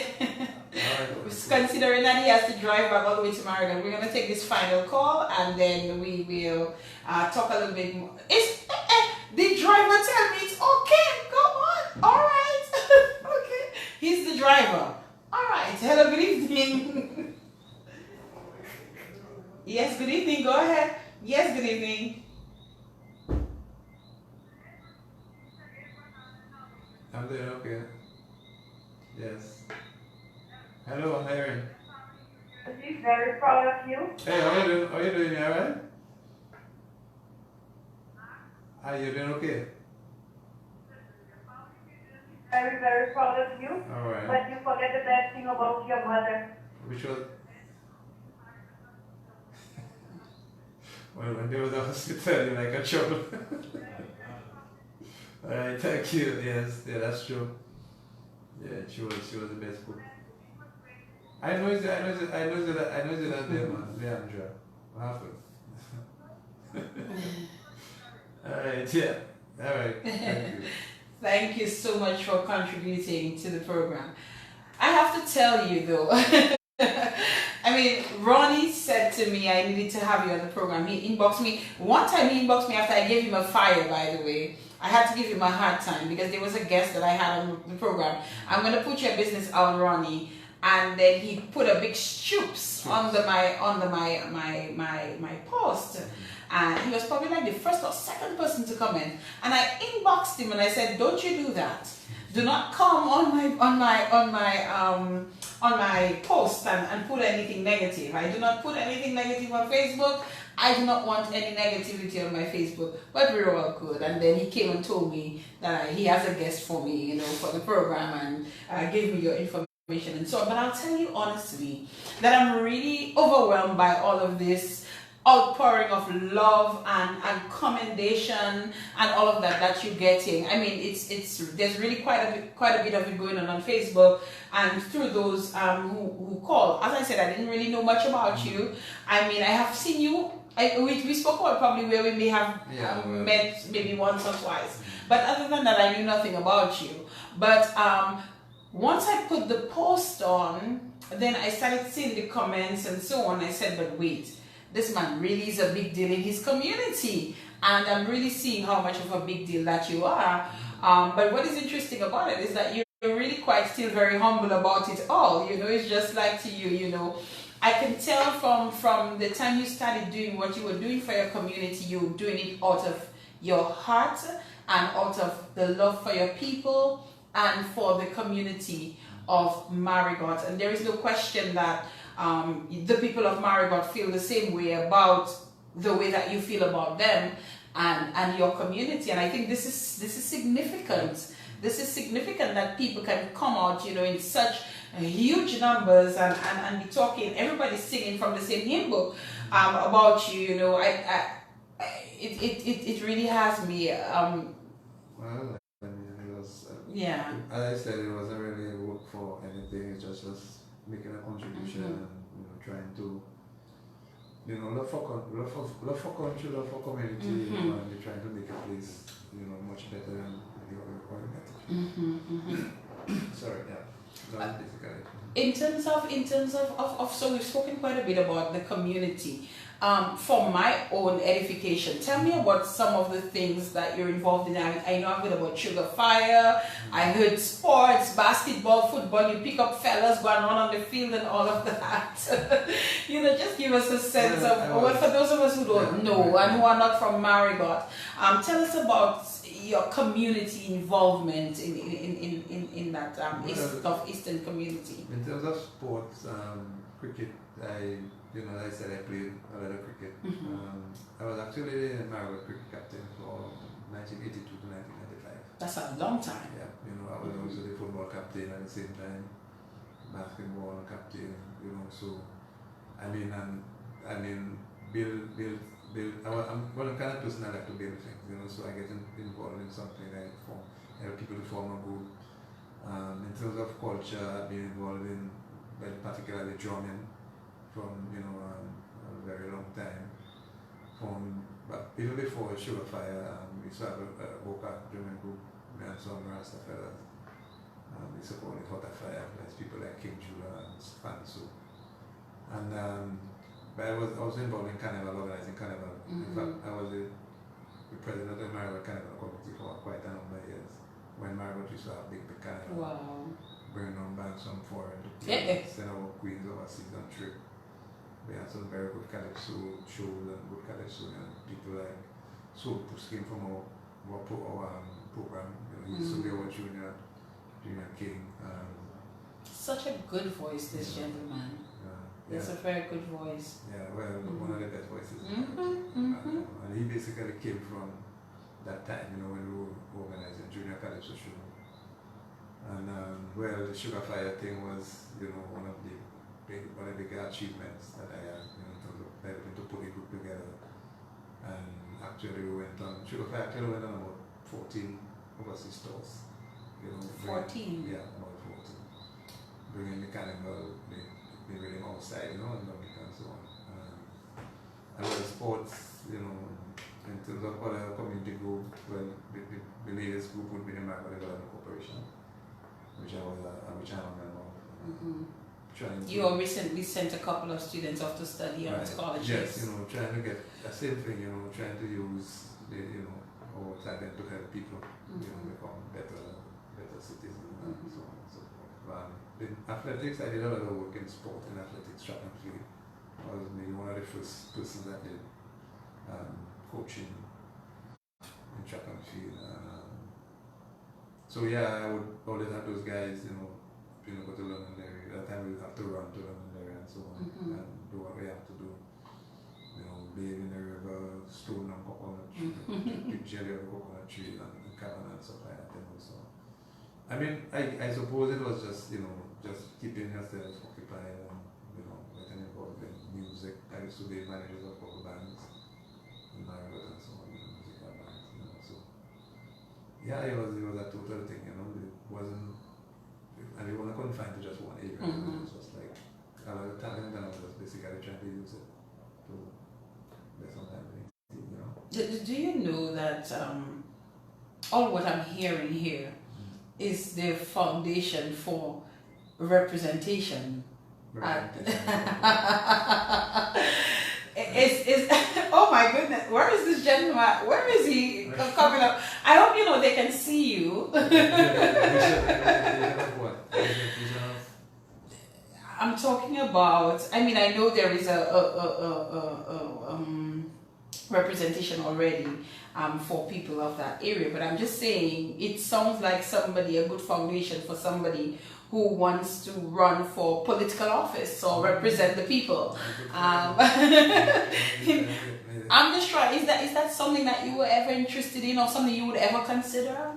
But it's something I was spoken about a lot, but I don't really know if it's interest. It's service, so it is some way I could serve, yes, but it's not something that I've never really been the kind of person to push myself in things, like to say I want to be something, what I'm saying? I always, that's maybe the negative part about me, I never really insist on being anything, because if something is, to come and suddenly drop it off and you move on, it's not, so you don't really, you think about, yes, I've been, since 1990 I've been speaking about this politics thing, coincidentally, my mother was the first person I brought it up.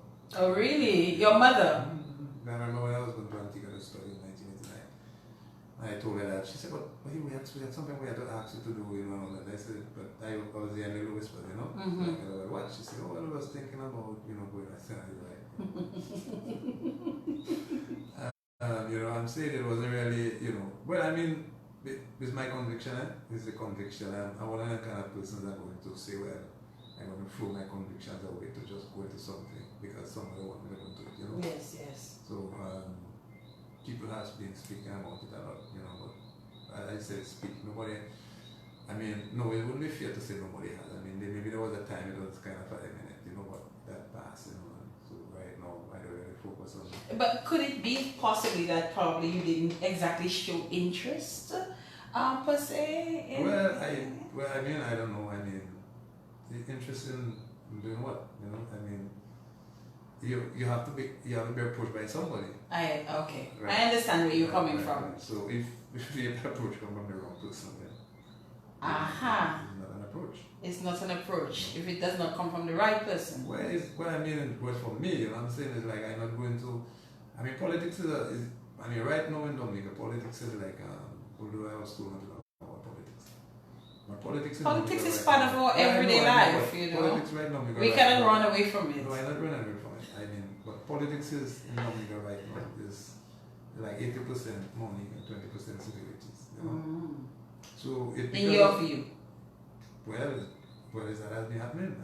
The days of when you could go into politics because they were good public servants. With all that I've done, with all what people say now, right? People have been saying and what have you not, and I go up for politics. There's somebody that will come and shoot it down and then with the way politics is now, if they have enough money, because it's money already, the politics now is 80% money. So people that serve community well and can talk well and smart and eloquent and can analyze and all of that, they don't really have a chance in politics now unless they have money.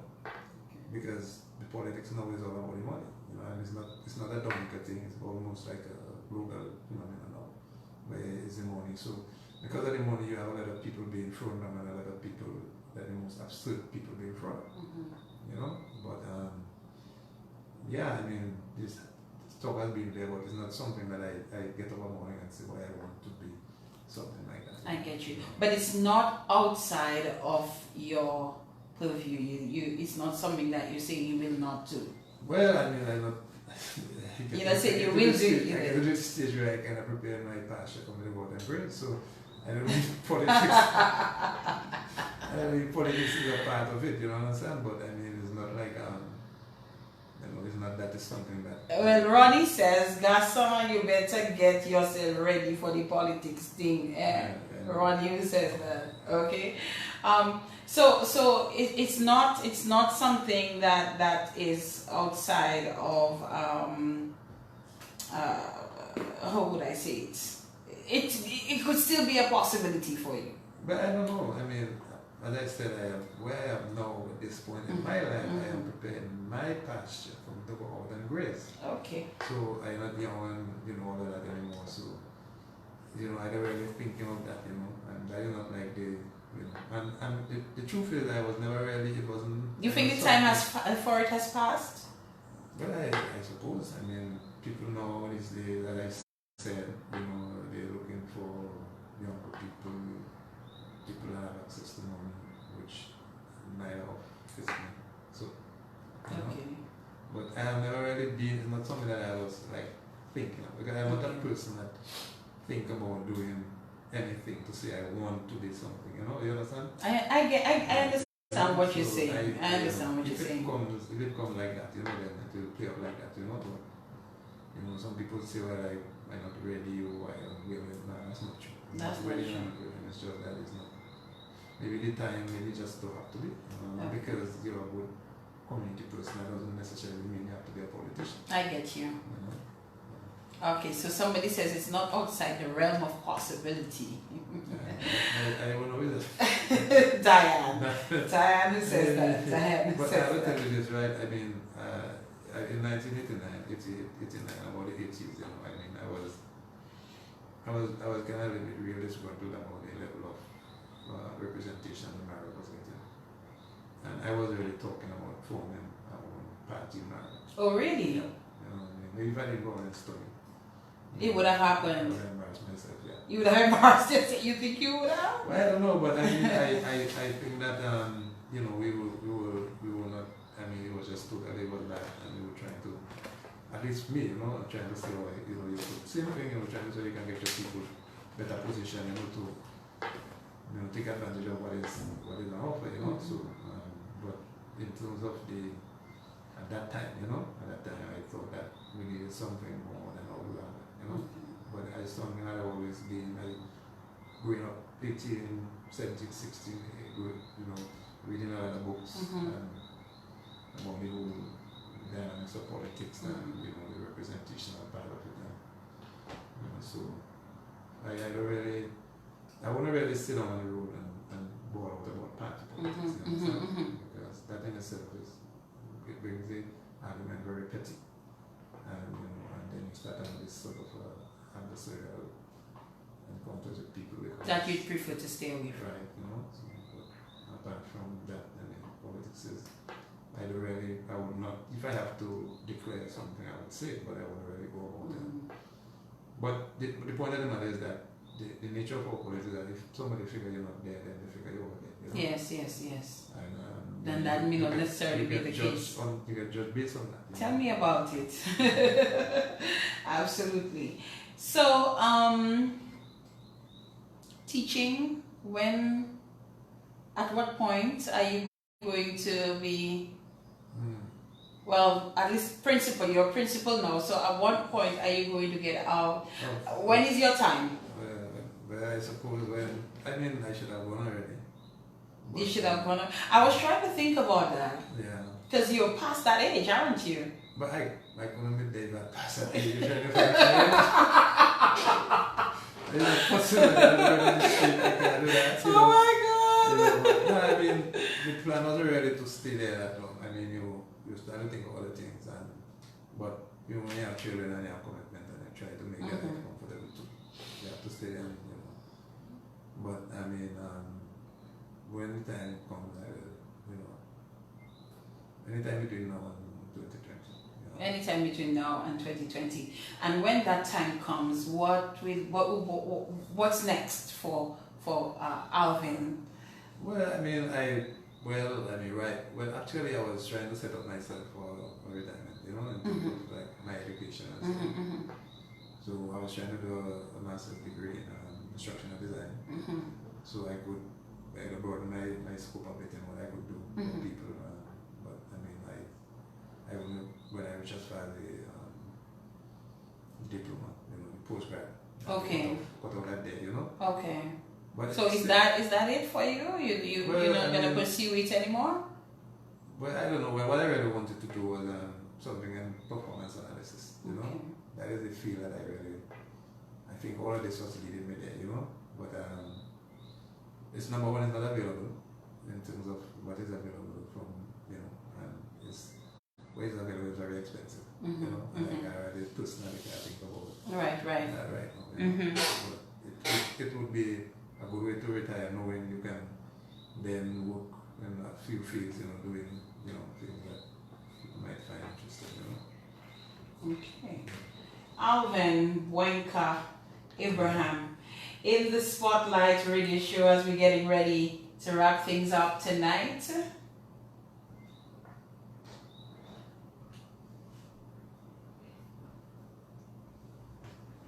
I think you did well. Well, I don't know. I mean, I hope the people that... Do you all think you did well? The people that want to... Let me know if you think you did well. Okay, we're getting a thumbs up in the back over there. I guess that was the driver's name? They get security. Oh my goodness. He's saying that we need to put you outside. I really like when I do programs like the one that we're doing here tonight, and the kind of feedback that they're saying you did great. Yes, they're saying you did great. You did great, very well. Likitan, what is that? Oh my goodness. You all need to stop it. Exceptionally well. So they're really giving you your kudos, and we know that they love you and they're giving you a lot of love. Not likes, but love. Let me see if I can read this one there quickly. They don't give me that love on the roadside. They'll give it to you, don't worry. My brother, you have been a true and trusted friend, and brother, you have served Marigold well, and thank you. You have been a true leader among us. Even as, let me see if I can get that. Even as boys, we saw and know your leader skills and quality, and there's some more there. I'm just trying my best to read. Anyway, they're saying basically that they love you. And we can go on and on and on and on. Yeah, it's quite a bit of comments there, but thank you so much, you all, for your contributions. And thank you, Ronnie. Ronnie, thank you for bringing this amazing gentleman to me tonight. I really, really do appreciate, having him here in the studio. I love people loving people and showing appreciation to people, and we've seen quite a bit of that. And I always say to you all, another fine job. Thank you so much. That if you feel there is somebody like Bwenka who should be here, feel free to let me know. Programs like that just warm my heart. I love every guest that is here, but sometimes some of those, they really just, touch me quite a bit. Let me just put it that way. So if you know somebody like him who should be on the program and can have that kind of impact, I would really appreciate it. And you can always make contact with me. The number that I use for the program, which is not my everyday number, so sometimes it may be off or something, but I'll get the message all the same. It's 275-7565. We also have the inthespotlight.da@gmail.com email address. You can also inbox me via the In the Spotlight radio show page. Sometimes my own page, it's a little difficult. I don't always go there because there's so many messages there about everything that sometimes, it's very difficult for me to catch on there. But feel free if you wish to. My regular number is 235-7565, but the number I use for the program is 275-7565. So please feel free to communicate with me through there. Mr. Bwenka, I am going to give you an opportunity to give some final comments as we wrap up tonight. There's clearly a lot of love for you in Marigot and elsewhere, and apparently you rightly deserve it. I mentioned that you seem to be a big deal. I can conclude now that you are in fact a big deal. And I thank you for bringing your big dealness to my program tonight. Well, thank you for having me and so on. Some people have been trying to get me to do things like that for quite a while, but they say the time and everything has got a purpose. That's true too. So, I want to thank everybody for the support and most of the time I don't get it. I see them, but that's alright. Well, now you know. Yeah, now I know. It's the intention. Yeah, but I mean, generally, it's not an adventure for self. It's all about people, and I think the reluctance to maybe do things that it shows you that it's not about trying to be, the master of anybody or anything, but want to be a servant to you and you can impact on people better and so on. So I want to thank everybody for their support and for the callers and so on. And thank you for having me. It was indeed my absolute pleasure, dear sir. And I think you should do well. I thank you for being here. Apparently you don't do this sort of thing.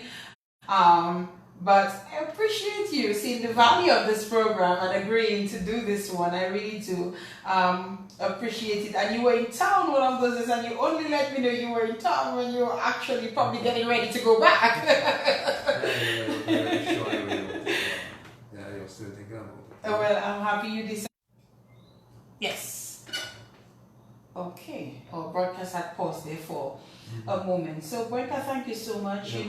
I really want to encourage you to, if you're talking about from the time you were a teenager, you started focusing on helping young people in your community, helping your community, I can only conclude that it was all genuine from the beginning.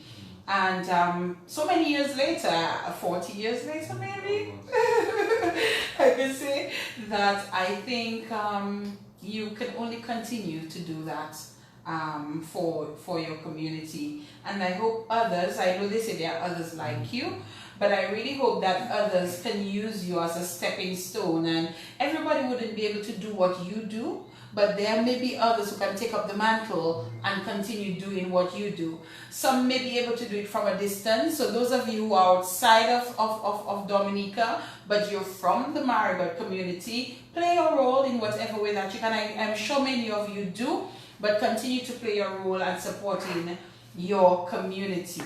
I'm just quite impressed by everything here tonight, and I admire your humility. I really do admire your humility. I wasn't really taught to be, anything other than, you have to.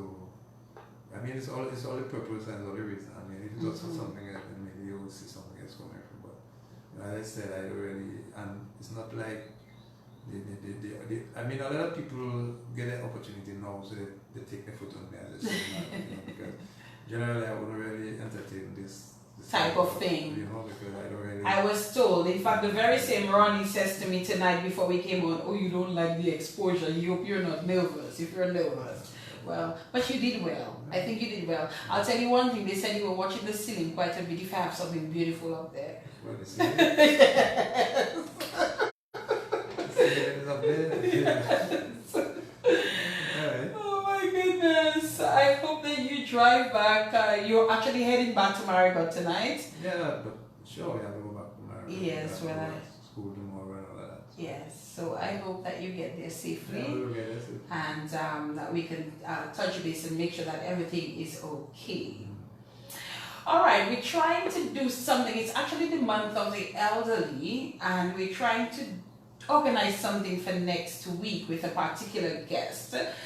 Ophelia Olivache Marie and her folks, we are trying to work it out and put it together for next week. And don't forget, I've still not yet forgotten the program that I want to do on the crime situation, and I really want to thank my sister Gail. She took all the information from Facebook, all your comments, all your suggestions and everything. She analyzed it and put it together and sent it to me in a PowerPoint presentation in terms of pulling it together. So it may take a couple of weeks to get it together, but I really do want to do that program. So thank you again, Bwenka, for being here. Thank you to everyone who listened, who viewed. It really, really was greatly appreciated. God willing, we should be back here or maybe on location for next week's In the Spotlight radio program. Until next week, Monday, thank you so much for tuning in. Good night, everyone. Sleep well and continue to be positive in everything that you do. Thank you to Q95 again, acknowledging Josephine Gabriel and Company Limited. Thank you to Dominican News Online. Thank you to Innovate Multimedia. I am your host for Dinah Frampton. Until next time, good night, sir.